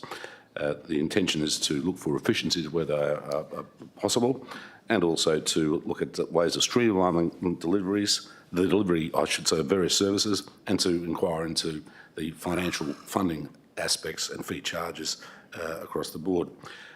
This particular recommendation relates back to paragraph number 12 of the budget adoption resolution, if you recall. When I spoke in support of the budget on that night, I made it very clear that I did so on the clear understanding and basis that there was a services review working group, or there would be a services review working group set up, which of course was the case. Paragraph 12, obviously, with the bulk of the other paragraphs was passed. And of course, we're now dealing with the nitty-gritty of what's required. The other thing too is that what I've just noticed compared to the, once again, this is a working group, not a committee as such. There's a significant difference in terms of its scope, powers, duties and responsibilities. But I've noticed that relative to the where are we? The terms of reference of the Wanneroo Town Centre Advisory Group, particularly under heading of administration, if you look at the heading or the words used under administration in that working group with those proposed in the terms of reference for this working group, we do not have the power, members of the advisory group do not have the power to initiate notices of motion. It's just a matter of conducting a comparative analysis. One group's the known or styled as the Wanneroo Town Centre Advisory Group. The other is titled the Service Review Working Group. Compare paragraph, the paragraphs dealing with administration with the paragraph dealing with administration in the terms of reference of the working group. Under the heading administration in the working group terms of reference, there's one paragraph. There's some, three under administration in the Wanneroo Town Centre Working Group. I'm not sure if these were just slip-ups or what have you, but I would have thought it's important that members of the working group should be able to, of their own initiative, give a notice of motion to be considered at a working group meeting. I would ask that perhaps be considered as an amendment. I can't see why the meeting procedures, the quorum, the administration and delegated authorities for each working group should differ significantly. Bearing in mind that the terms of reference for the service review working group relate to a whole of council, whole of city working group reviewing the services provided by the city. Councillor so that's Baker, an observation. just on that statement, Mrs Terry-Link will clarify that, Mrs Jennings will clarify that, but I think all council members are doing a service review working group, which means there aren't any public involved, whereas the Wanneroo Town Centre Advisory Group include the community, and that's where the community is allowed to put input. But Ms Jennings, would you like to clarify that, please? Thank you, Mayor. In the case of the working group, we try and keep the terms of reference as simple as possible as far as administration is concerned. So just because it's not mentioned doesn't mean you can't do notices of motion, for example. It's very much about keeping it simple. And in fact, I've just been talking to the Director regarding the advisory group notes, terms of reference, which should be of a similar level, and I'll make sure that they're a bit more consistent in the administrative section. So, yeah, there's certainly no real constraint with it. It's a working group to help, and hence the service review purpose and role is fairly straightforward and simple to understand. Thank you, Mrs Jennings. Councillor Svitten, would you like to speak to this? I think you're the seconder, aren't you? Yes. Yeah, thank you, Mayor. Look, in terms of this CSO1, I'm definitely in favour of this. The council will be making the decisions, even subject to the terms of reference that are within the attachment, but any decisions that are made will be brought up and brought to full council. So council will be making those final decisions. But I am in favour of this, and this will, I guess, help us streamline any anomalies that may be created in the future. So I'm happy to support it. Thank you. Can I have any speakers for? Thank you, Councillor Wright. I just wanted to add a few comments onto this in regards to this terms of reference, and I know my view around the table is slightly different from everyone else's, and that's okay. We're a diverse group of councillors, but it does raise a few little concerns for me in terms of rather than identifying cost savings, it may find other things or more loopholes, I guess, of services we may not be offering people and having the opposite impact from what intentionally was my support for this group at the budget meeting. So I did just want to put those views on the record, but I come in with an open mind and participate in this stuff with everyone around the table. So I do look forward to the first meeting and seeing how that will play out in terms of these service reviews coming back. Thank you. Thank you, Councillor Wright. Speakers against? Speakers for? Councillor Miles. Just a question first, thanks, Mayor. And I guess probably the CEO may be able to answer.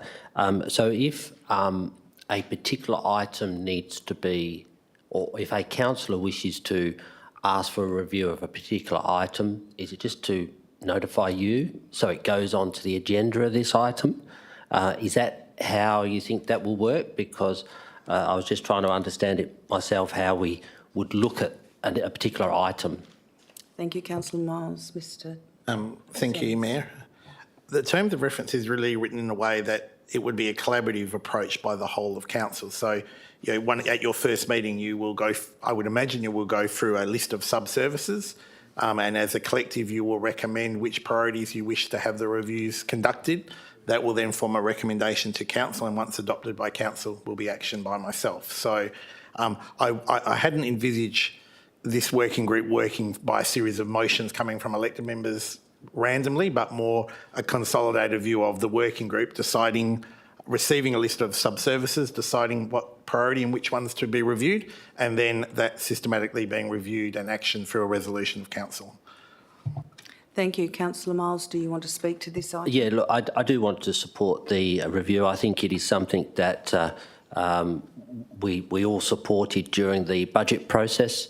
It was supported as part of the recommendation to set up the review working group. I think it's a good thing for council sometimes to, you know, seek further advice from administration on how some services may be delivered, not delivered, and also how some of our cost structures are born. You know, how does a fee be established when we charge out a room? How does a fee be established to, you know, somebody using a sports field? So I'm keen to see this review be part of all of that, and look forward to our next budget workshops where this will have some impact in. Thank you. Speakers against? Speakers for? Councillor Treby. Thank you, Madam Mayor. Just a couple of very quick points. I think it's also important to note that service reviews are not a recent innovation. We've been doing service reviews for many, many years. To come to light, we've done a service review of Ranger services that resulted in a more effective, more efficient use of those resources. And of course, we've done a service review of our waste management systems that also ended up in a change of framework and broad strategy that leads us to where we are today. So that commenced, I think, possibly 4 or 5 years ago with the waste services review and the ranges sometime before that. So the review of services is not a new innovation. It has been going on for many years. This is a more structured way of looking at them, and I agree that it is a very good thing. But it's also important to note, councillors, that the role of council, one of the roles of council, is to oversee the allocation of resources. One of the important roles for council is in the Local Government Act is to oversee the allocation of resources, which includes its effective use. And we also need to make sure that we get a level of assurance about that effective use. And this is a very good mechanism in terms of the Services Review Committee to ensure that we've got mechanisms to meet our obligations on those allocations of resources.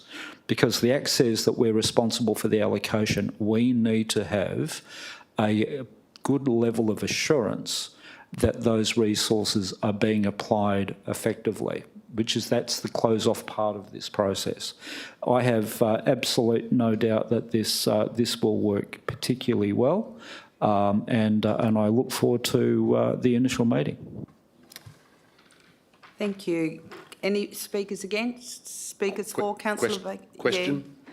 And maybe you could do your right of reply. Yes, the question is, yes, my question's addressed to Deputy Terrelling. I'm dealing with page 39 of the agenda, paragraphs, the 2 paragraphs under background. Those paragraphs make reference to the city having commenced services reviews back in 2017.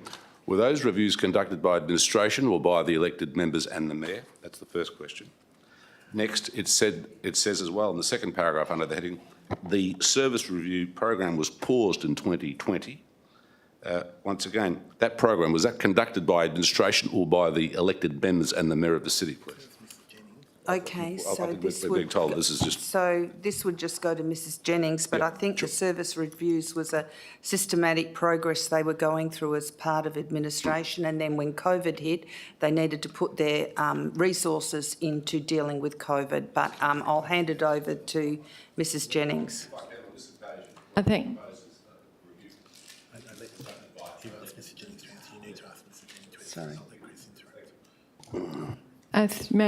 Sorry. Mayor, we actually did this work with councillors.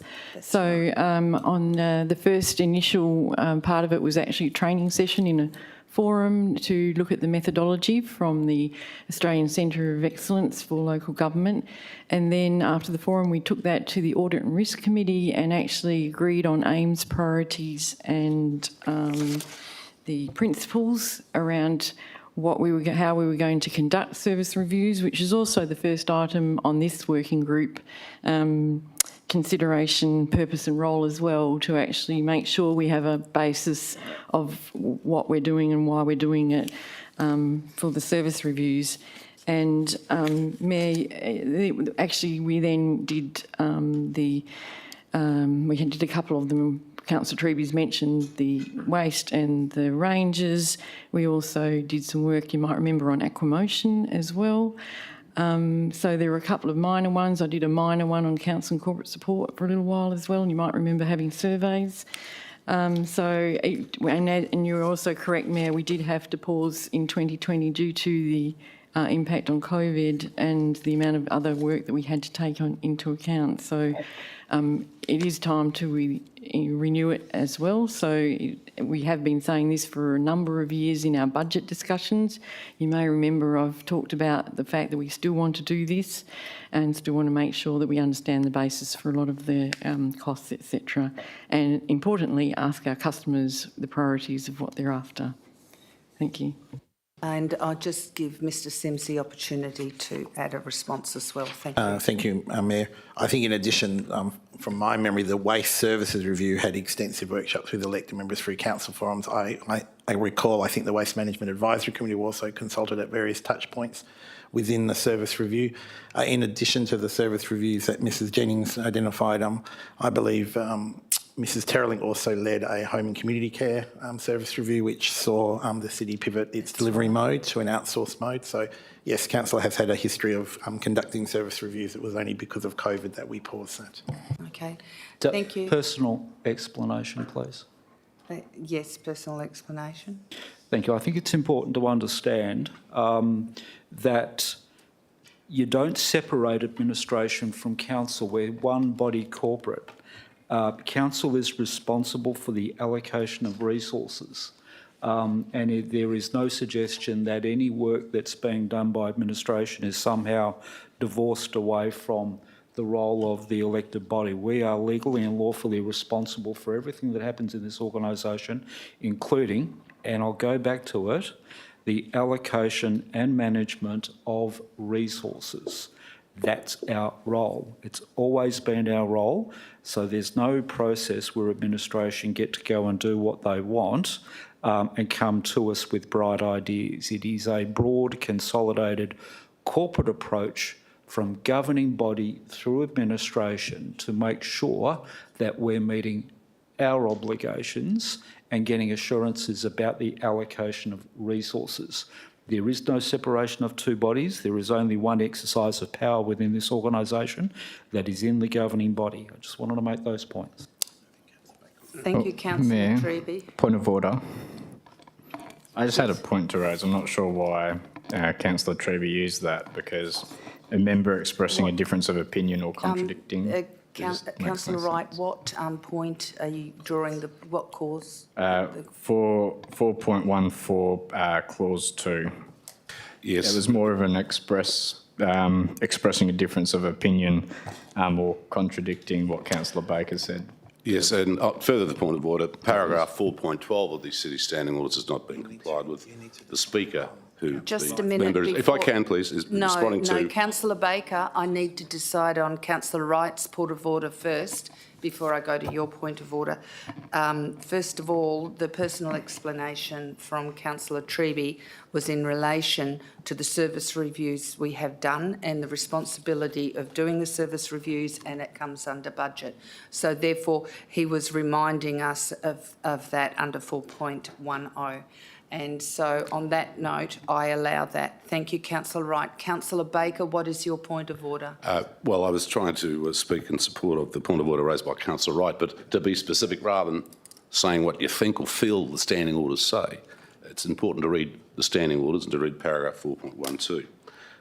If you read that, you'll see in paragraph B, it says the person could make the personal explanation immediately after the person then speaking has completed, with the consent of the person who spoke, who last spoke. And I was not requested, my consent was not requested. So I apologise for that. that's okay. Well, it's just a minor breach of standing orders. Actually, I have a point of order, Madam Mayor, and I don't want to labour this, but is it the case that Councillor Baker was in fact closing debate? No, he was still asking a question. Okay, no, that's fine. His point is correct. It's the personal explanation which is in standing orders, and it would be good if we all read our standing orders and understood them properly.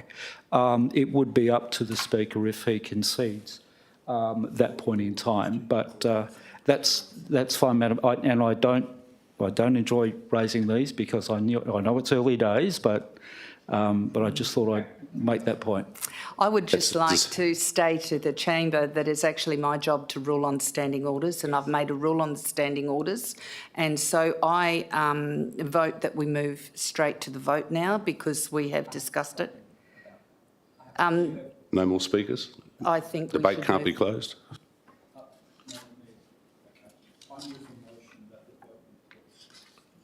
Who seconds it? Thank you, Councillor Rowe. So we have a motion to put it straight to the vote without any further discussion. So the voting is now open. Please check your vote. So we have 9 for and 2 against, which is Councillor Nguyen and Councillor Baker. I haven't voted. Oh, I you was just haven't going to voted yet. question. Sorry. It's talking about the substantive on there, not the motion. Oh, to put it to the vote? Procedure that you're putting. Yeah, procedural motion. So we need to put a procedural motion up. Thank you, Councillor Miles. Okay, so we clear it and we vote again, please. We just wait because they haven't cleared it yet. Now, vote. Now vote. So we're waiting on Councillor Baker hasn't voted yet. Linda? Councillor Baker, could you vote, please? Okay, it's carried 12-1. Councillor Nguyen is against. Okay, it's carried 12-1 and Councillor Nguyen's against. Okay, so now we will go to the vote of the substantive motion, please, and your votes are now open. Well, nearly open. Just waiting now. Now we can vote. Thank you. Councillor Nguyen hasn't voted yet. Councillor Nguyen hasn't voted yet. Councillor Nguyen, you're going to vote? Oh, he's just voted. So we have unanimous support for the item on the agenda. Thank you. We move on to the next item of the agenda, and that is CSO 20922, Financial Activity Statement for the period ending 31st of July 2022. Who would like to move it? Thank you, Councillor Treby. Seconded it, Councillor Civic. Thank you. Questions? Would you like to speak to it? Would you like to speak? Reserve. And Councillor Savitten? No, Madam Mayor. Okay, speakers for? A question? Yes, Councillor Baker. Yes, if I can, to Nolene Jennings. Nolene, there's two references to money being paid to either acquire or improve cul-de-sacs that run off Moore Park Avenue in Yanchep. Could you just clarify what the nature of the acquisitions were and the expenditure? I did ask this question at the briefing session. Excuse I me, saw it in Councillor Baker, is that on the warrant of payments or is it the item which is the financial activity statement? Sorry, financial activity statement. Thank you. But we haven't got up to warrants of payments yet, I think, if I'm right. I'll just check. Mrs Jennings, Yeah, have you it's a got separate, an answer to this? Warrants of payments is a separate agenda item, thanks. It's a separate agenda item, I thought so. Thank you, Mayor. Okay, so we'll go back to financial activity statement. Is it the financial? Page 259, I think, Councillor Baker. Councillor Baker, it's page 259, not the warrant of payments. Sorry, Madam Mayor. I know it's not the warrant of payments. The item currently before us is the financial activity statement, CSO 2-0922. The warrant of payments agenda item has not yet been brought on for debate or discussion. Okay. Councillor Jennings, would you like to speak to the Moore Park on page 259, which is PR 4404? I think that's it. I think that's what he's getting at. Thank you. Thank you, Mayor. I am not quite councillor as yet, so yeah. But in terms of the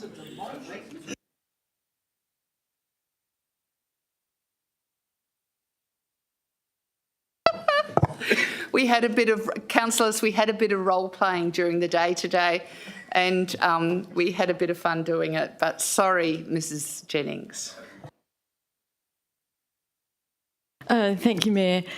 This one, I did briefly mention it last week, and I did actually give you all the answer to this question. I haven't quite got it in front of me, but the gist of it is actually that we have various costs relating to the works to actually put in place the bits and pieces that we need to affect the council decision for Moore Park, to do with the fencing and survey work and design and construction of access ways. And essentially what we've done here is split the costs into capital items and operating items. So hence why we've got one older capital item split into two. So it's just the type of work that's caused us to split it into two so that we can actually account for it appropriately. Thank you. Thank you. Have I got any speakers against or speakers for? Yes, Councillor Miles. My question is, and I know it's not Ms Jennings that will probably answer this, it might be Mr Singh, but on page 254, under the capital changes, PR 1101, it talks about putting in some fencing for the contamination that was found down on that reserve, down at Poinciana Place. Can I just confirm, are we not going to remove the contamination and we're just going to fence it off? That's the way I'm reading it. Is that right? I'll just put that question through to Mr Singh. Thank you. To you, Mayor, I'll have to take that on notice. I did provide initially some briefing note, I think, but I'll check that and provide a further information on that. Thank you. Do I have any speakers against? Speakers for? Councillor Treby, do you want the right of reply? Okay, so I'm going to move it to a vote. Voting is now open. If you could cast your vote, please. And I declare that passed unanimously. Thank you. We move on to CSO 30922, the warrant of payments for the period to the 31st of July 2022. Movers for? Movers, I'll get Councillor Savitten to move it and Councillor Treby to second it. Councillor Savitten, would you like to speak to this item? Happy with the item, Mayor. Thank you. Councillor Treby, would you like to speak to it? I've read each page in detail and I'm sufficiently happy with the accuracy of the report. Thank you. Thank you, Councillor Treby. Are there speakers for? Speakers against? Yes, Councillor Baker. Question, Madam Mayor, if I can, please. I refer to the warrants of payments agenda pages, specifically page 309, expenditure items 7,800. The date is 25 July, amount 31,000. Upon my reading, the City refunded to the Department of Fire and Emergency Services some cash because we'd received the cash as a grant but hadn't spent it in its entirety, and we were required under the terms and conditions attached to the funding grant to return the unused surplus. Is that the case? But I would hope we'd easily gobble up any grant we receive from any tier of government. Yeah, we'll take that on notice, and the Director of Corporate, Mrs Jennings, will get back. Oh, do you? Okay, Mrs Terrelink will answer that.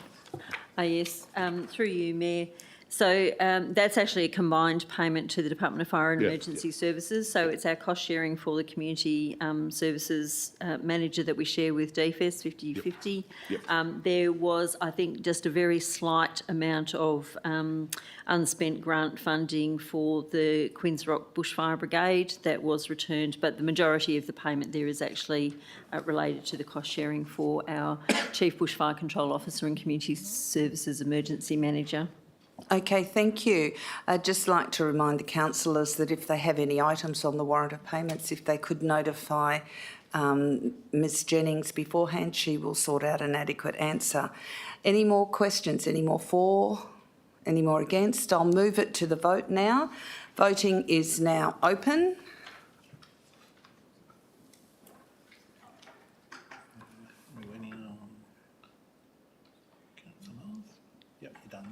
Okay, it's passed unanimously. We go on to the next item, which is CSO 4922, which is the extraordinary election for North East Ward vacancy. Who would like to move this? Thank you, Councillor Baker. Who would like to second it? Councillor Sangali, you put your hand up. I'll move you as the seconder. Okay. Councillor Baker, would you like to speak to this? Yes, I'll be very brief, Madam Mayor. I and I think other elected members toyed with the idea of the City basically assuming what is in the first instance under the Act, its responsibility to conduct this election. The issue then I thought was, well, hang on a minute, should it be conducted on a postal basis or face-to-face and face-to-face basis? There are some concerns in the community about the legal efficacy of postal voting and some difficulties that can arise during the course of the actual vote. But on balance, I think it's, in all the circumstances, it's the right thing to go back to the Electoral Commission to conduct the election. It's its own independent statutory body. Its chairperson, Mr. Robert, the commissioner, I should say, is a very knowledgeable chap. Mr. Robert Kennedy's performed many senior public sector roles over the years. But I would like to see a random audit being conducted during the course of the voting period. If that's possible by the Electoral Commissioner, we cannot direct him, I suppose. His terms of reference, or the contract between the City and the Electoral Commissioner on behalf of the Electoral Commission is by way of a letter, simply a letter only. It's not a 50-page contract. But I would like to see random audits conducted during the actual voting period. If that's possible, I'm not sure if that could be passed on. I don't think the Electoral Commission does that in local government postal elections. But in any event, it's the way forward. Let's get the election underway, and let's please fill the seat next to me, please. Thank you very much. Thank you, Councillor Baker. Councillor Sangali, would you like to speak to the item? Only that I welcome this election and I can't wait to meet the new councillor. Okay, speakers for? Yes, Councillor Rowe. Thank you, Mayor. I did a bit of research over the weekend to toy with the options of either an in-person election conducted in-house or alternatively a postal election conducted by the Electoral Commission. No surprise, I'm in favour of the Electoral Commission conducting, and I have some stats that I wanted to share. There's only one local council that's held 2 by-elections by a different method, and it was the town of Cambridge this year to fill vacancies in 2 different wards. The 1st of July, there was a turnout of 24.39% of a postal election conducted in the coastal ward. Then on the 27th of August, the council made the decision to conduct it in-house in person. 461 votes are a turnout of 4.52%, less than a fifth of what actually happened through the Electoral Commission. And that was in-house, in person, with having an on-the-day vote, postal option to it, and also pre-poll as well. So I think when the argument comes at us time and time again that in-house, in-person should be considered, those statistics speak for themselves. So I think the Electoral Commission is well equipped to conduct this election, and I think the community expectation is that this is the best way for them to feel that they're not disenfranchised out of the process. Thank you, Councillor Rowe. Speakers against? Speakers for?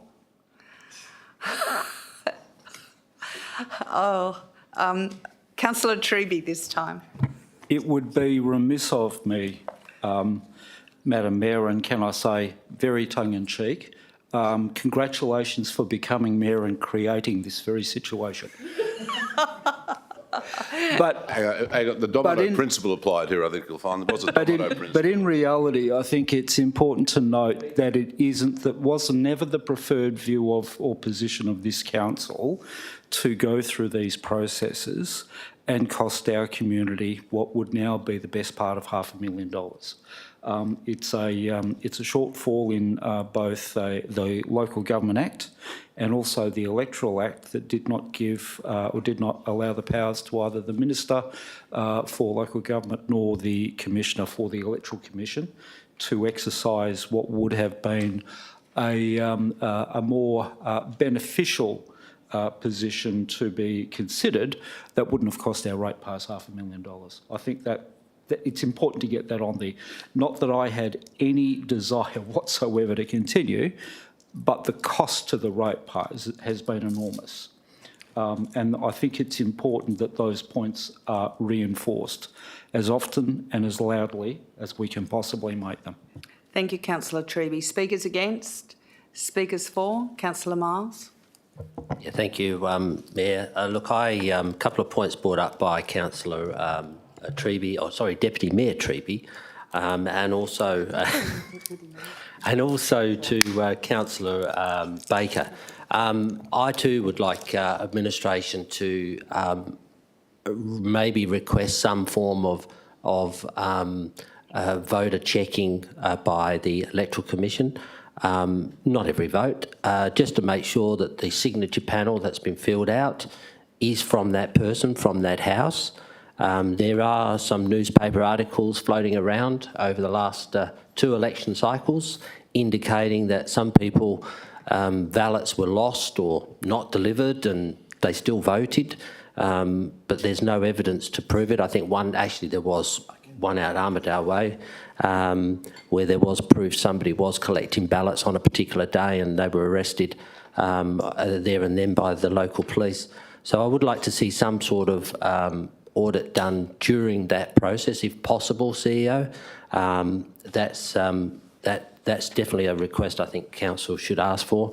And the other point clearly made by the Deputy Mayor, the Local Government Act in this area is broken, and to have these $500,000 election cycles, even every 2 years, is a lot of impost for our council, for our rates and for our residents.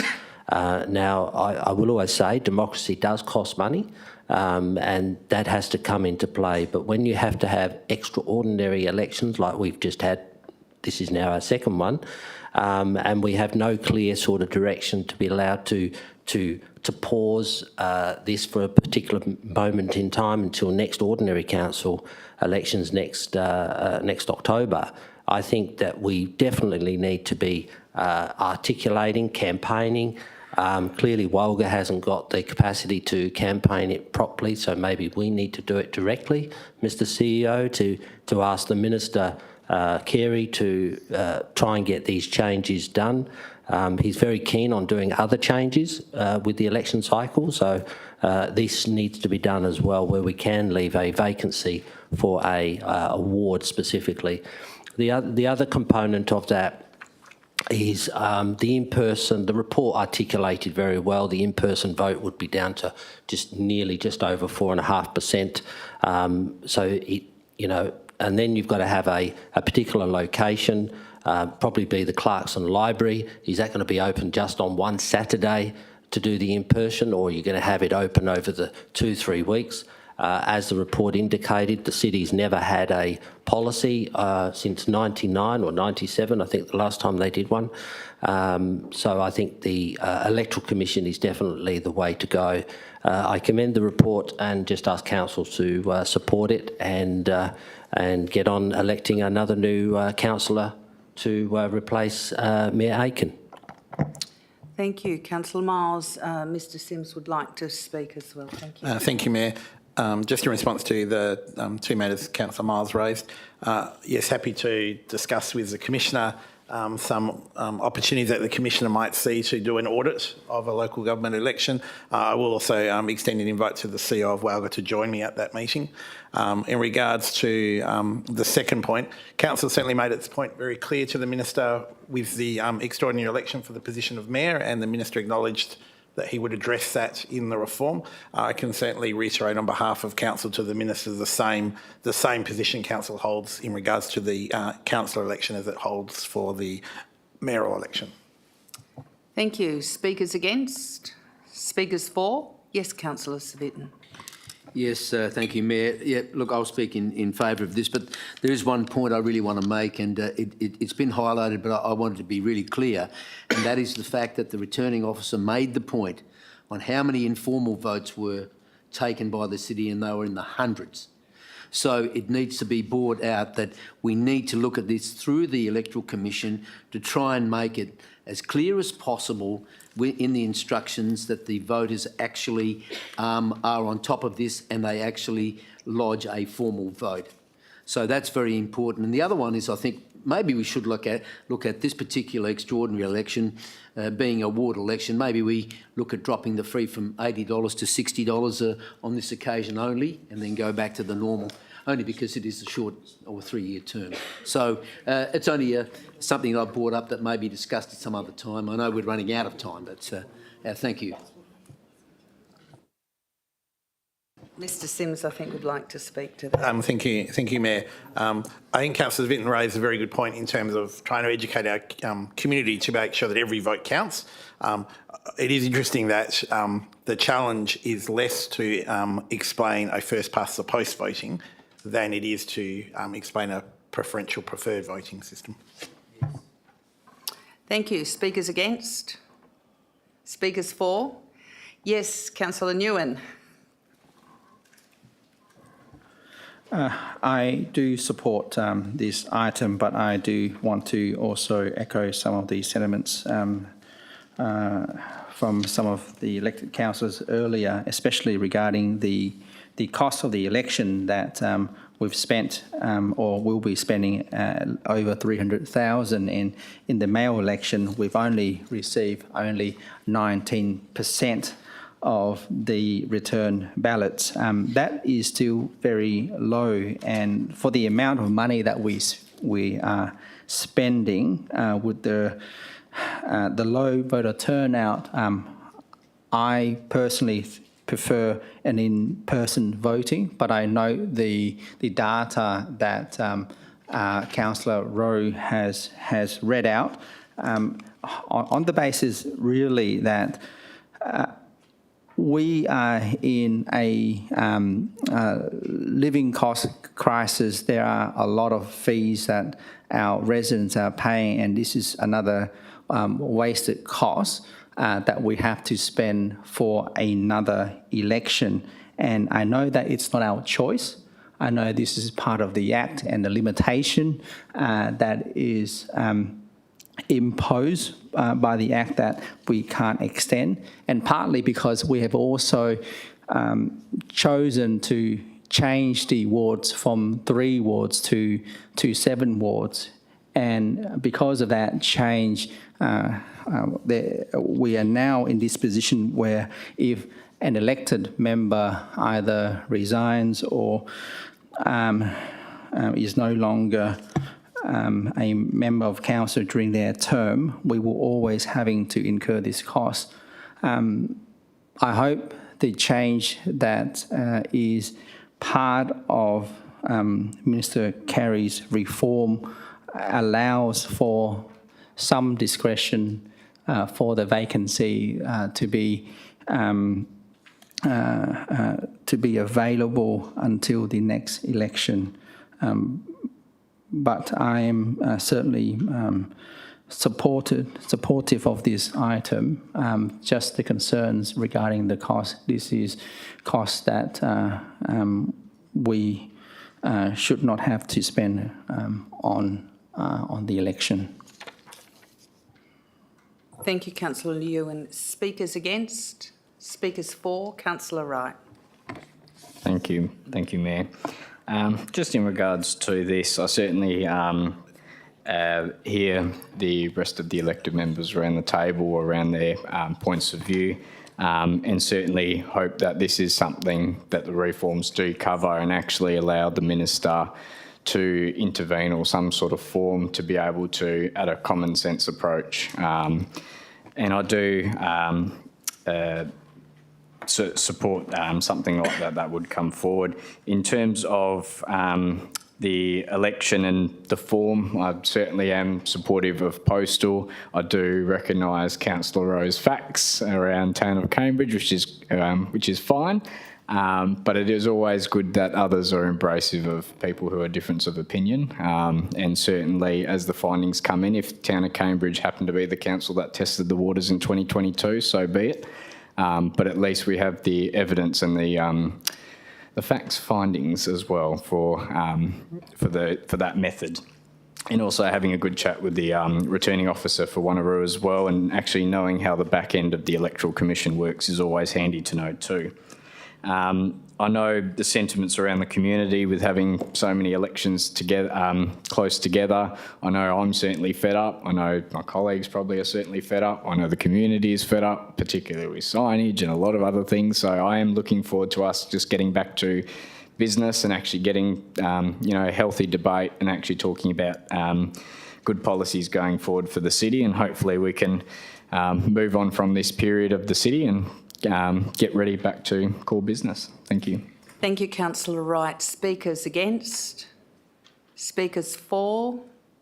I think we can go straight to a vote now, Councillor Baker. No closing? Yeah, if you want to. Well, everyone's agreed with you, so let's go. Waive that if we want to. Yeah, everyone's supported it, so let's go straight to a vote. Okay, so voting is now open.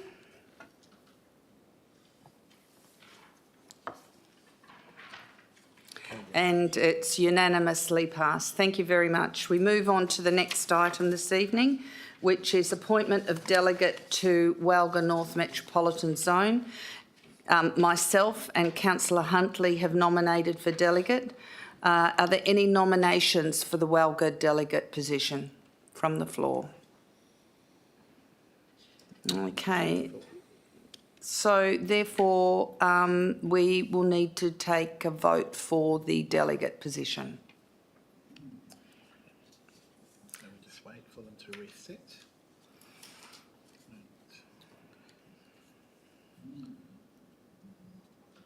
So each elected member can only vote once. Excuse me, Madam Mayor, just a question, Yes, just a point of clarification. Yep. In terms of the recommendation, which hasn't been endorsed yet, is this the sort of recommendation or agenda item that members can speak in support of or not? Or is there to be no debate? There's no debate, it's just a vote for who has the position of delegate. And so nomination one is Councillor Huntley. So if you only have one vote, so you either vote for Councillor Huntley or you vote for myself for the position. Do you have a question, Councillor Wright? Yes. I just want to clarify from administration that this is now the proper procedure when we do delegates' votes through the electronic means, because I know in the past we have done the raising of the hand, but that does lead to questioning about a formal vote being taken. So I just want to make sure that going forward, we actually have this as a standard for when we appoint delegates. So if there's 6 candidates, there should be 6 votes plus the final endorsement. I just want to confirm that's the new standard practice. Yeah. I'll just pass it through to Mr Sims, but I think that's correct. Thank you, Mayor. I think Mayor Aitken has just indicated as presiding member that Mayor Aitken intends to, from now on, have elected members cast a vote for each nomination. and then Mayor Aitken will then take a mover and seconder for the officer's recommendation, including the candidate that has been selected through the voting of the delegates. Thank you. So initially we will put Councillor Huntley up. Those who are supportive of Councillor Huntley being the Welga delegation, please vote now, please.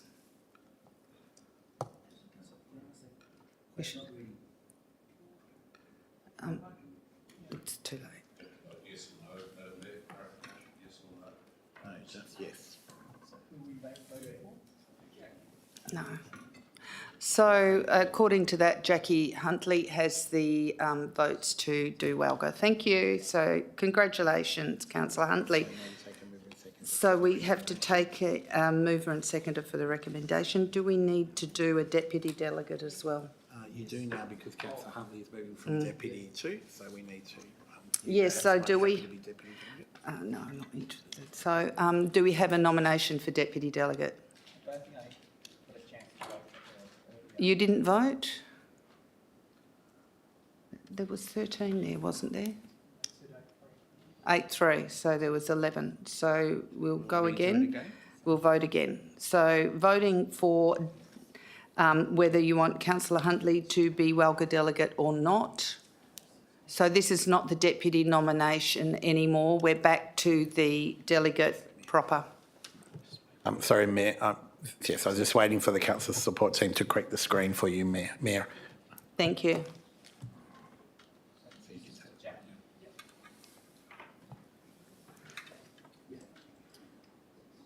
Okay, 9.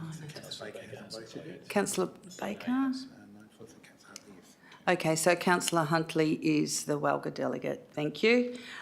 Just a clarification, ma'am, is it possible to seek a recording of the votes on that issue, or is it considered to be a quasi-secret ballot? Those who supported, they've gone now.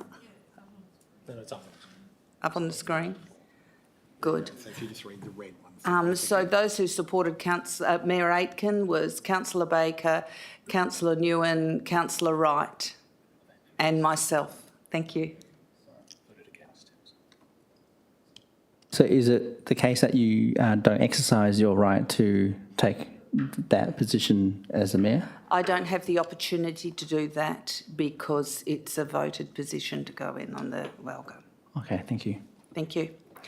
Okay, so we need a deputy delegate. Yes, Councillor Rowe. Anyone else for deputy delegate? So I declare Councillor Rowe as the deputy delegate for Welga. Thank you. And yes, we'll have a mover and seconder to have Councillor Huntley as the delegate and Councillor Rowe as the deputy delegate. Move Councillor Sangali, second Councillor Treby.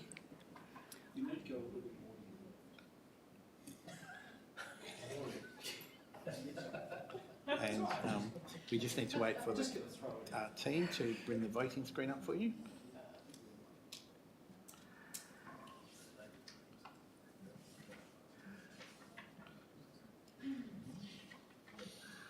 Okay, you're right. They've hijacked the screen, so you're right. You can call the vote now. Okay, so would everyone like to check their vote? Thank you. Oh, this is deputy. No, this is deputy. Doesn't say substantive item there. Sorry, Council and Corporate Support there. The desk sets are still referring to the deputy nomination, but the master screen says main. Gary, you might need to let them know.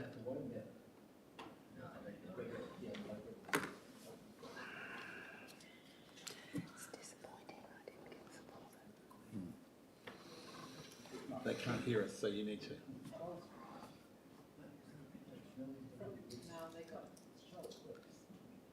Now you're right. Now we're right, so if you'd like to vote. Thank you.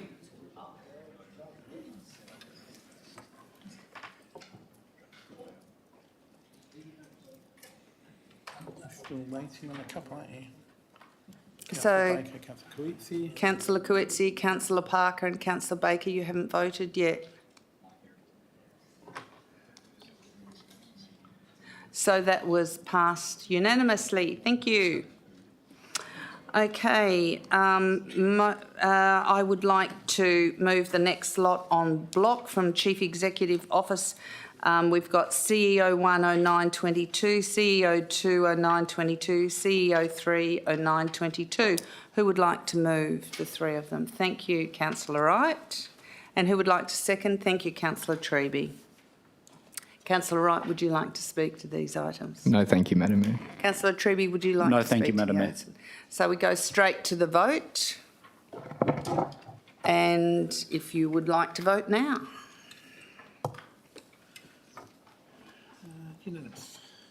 And it was passed unanimously. Thank you. We now go on to item 9, motions on notice, which is MNO 10922.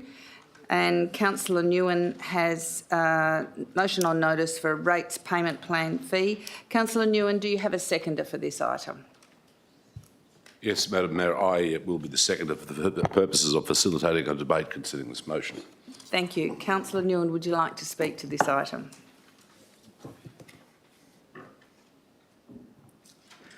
Thank you, Mayor. In relation to this motion on notice, it seeks to waive the $30 administration fee that is charged for each payment arrangement that is made with the city to pay the rates and service charges for the rest of the financial year. It's a temporary relief, not a permanent arrangement, and it aims at providing relief for residents who are struggling financially. I know that it's been stated that it helps residents' budget, but in fact, it does more than that. Residents who are arranging this as a budget indicates that they can't afford to pay the rates in full, and that's why they needed help. I note also there is the financial policy that helps to waive this fee. Now, we know that there are sick people who don't go to the doctor. Doesn't mean they're sick.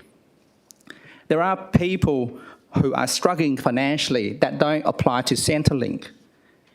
And there are people who are struggling financially that don't apply under the financial hardship policy.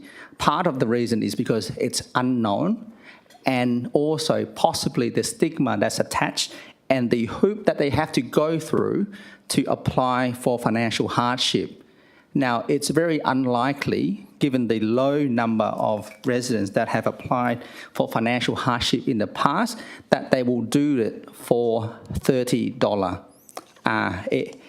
We have always opened up council to say that we will act with compassion.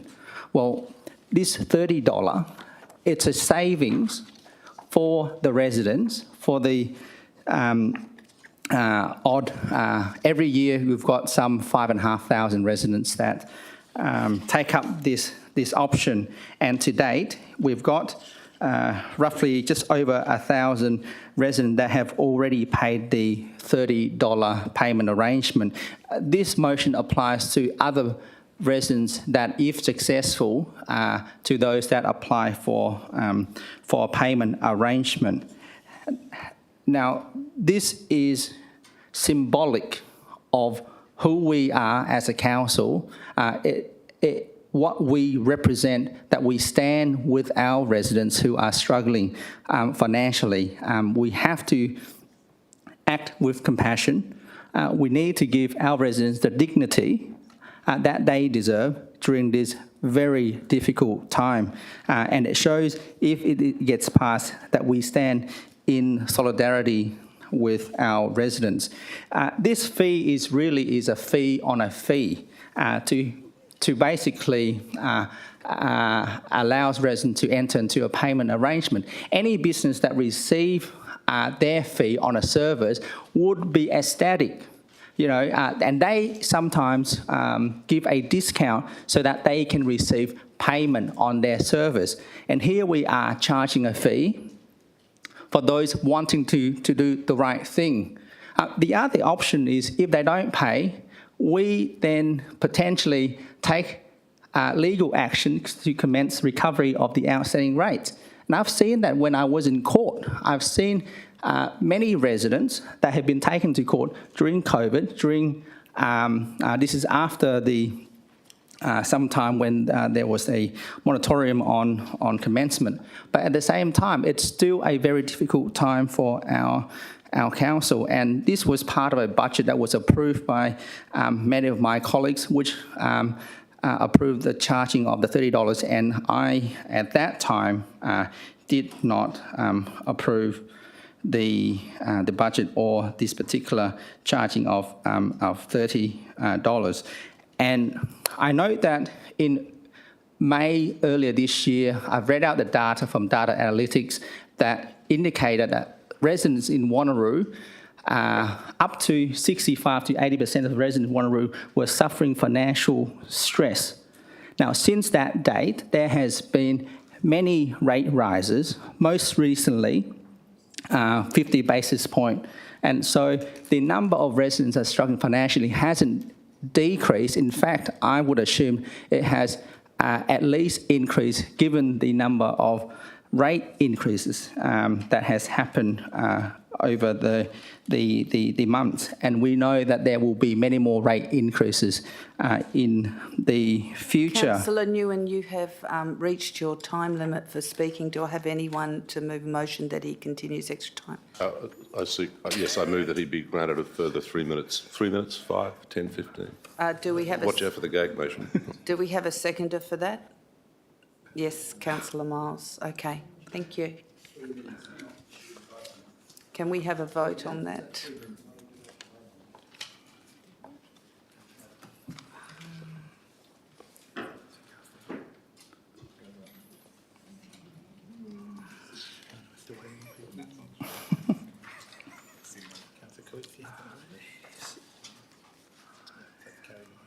So it's carried 9-4.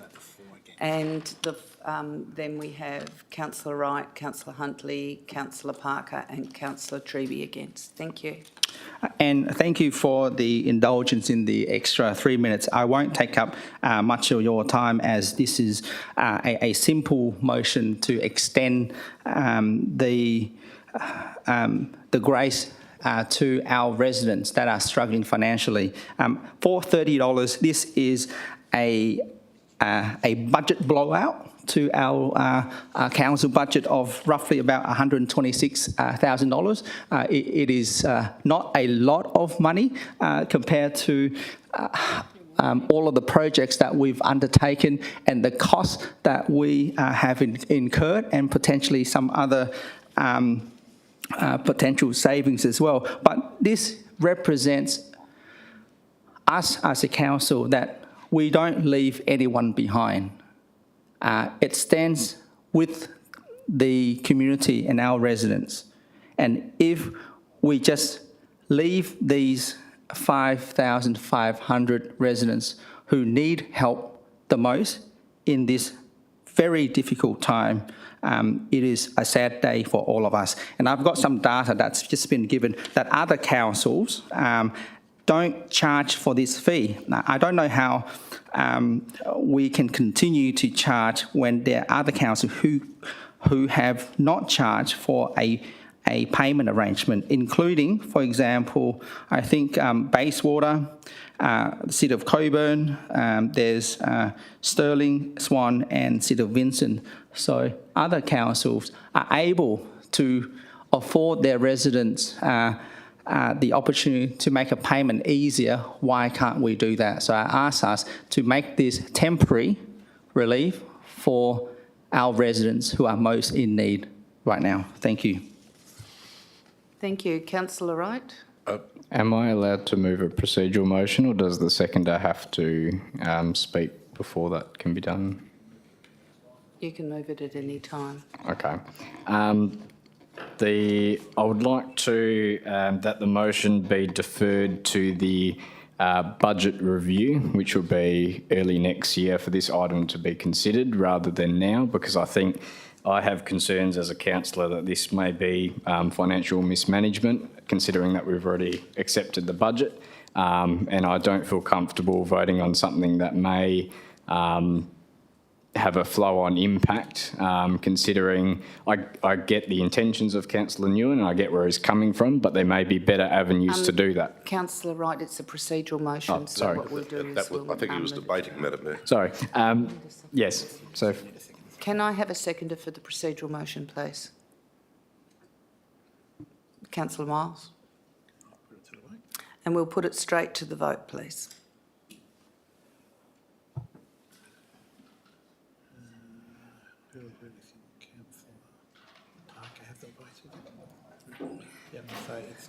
It's carried. The procedural motion is carried, and Councillor Baker, Councillor Parker and Councillor Nguyen voted against the procedural motion. Okay, so the procedural motion is that this will go to budget forum. I beg your pardon, the mid-year budget review, February 2023, thank you. Yep. Okay, moving on. Item 10, we have urgent business. There is none. Item 11, we have confidential. There is nothing confidential this evening. Item 12, the date of the next meeting is special council meeting Tuesday, the 27th of September 2022 at 5:30 p.m. Item 13 is closure of the meeting at 8:26. Thank you.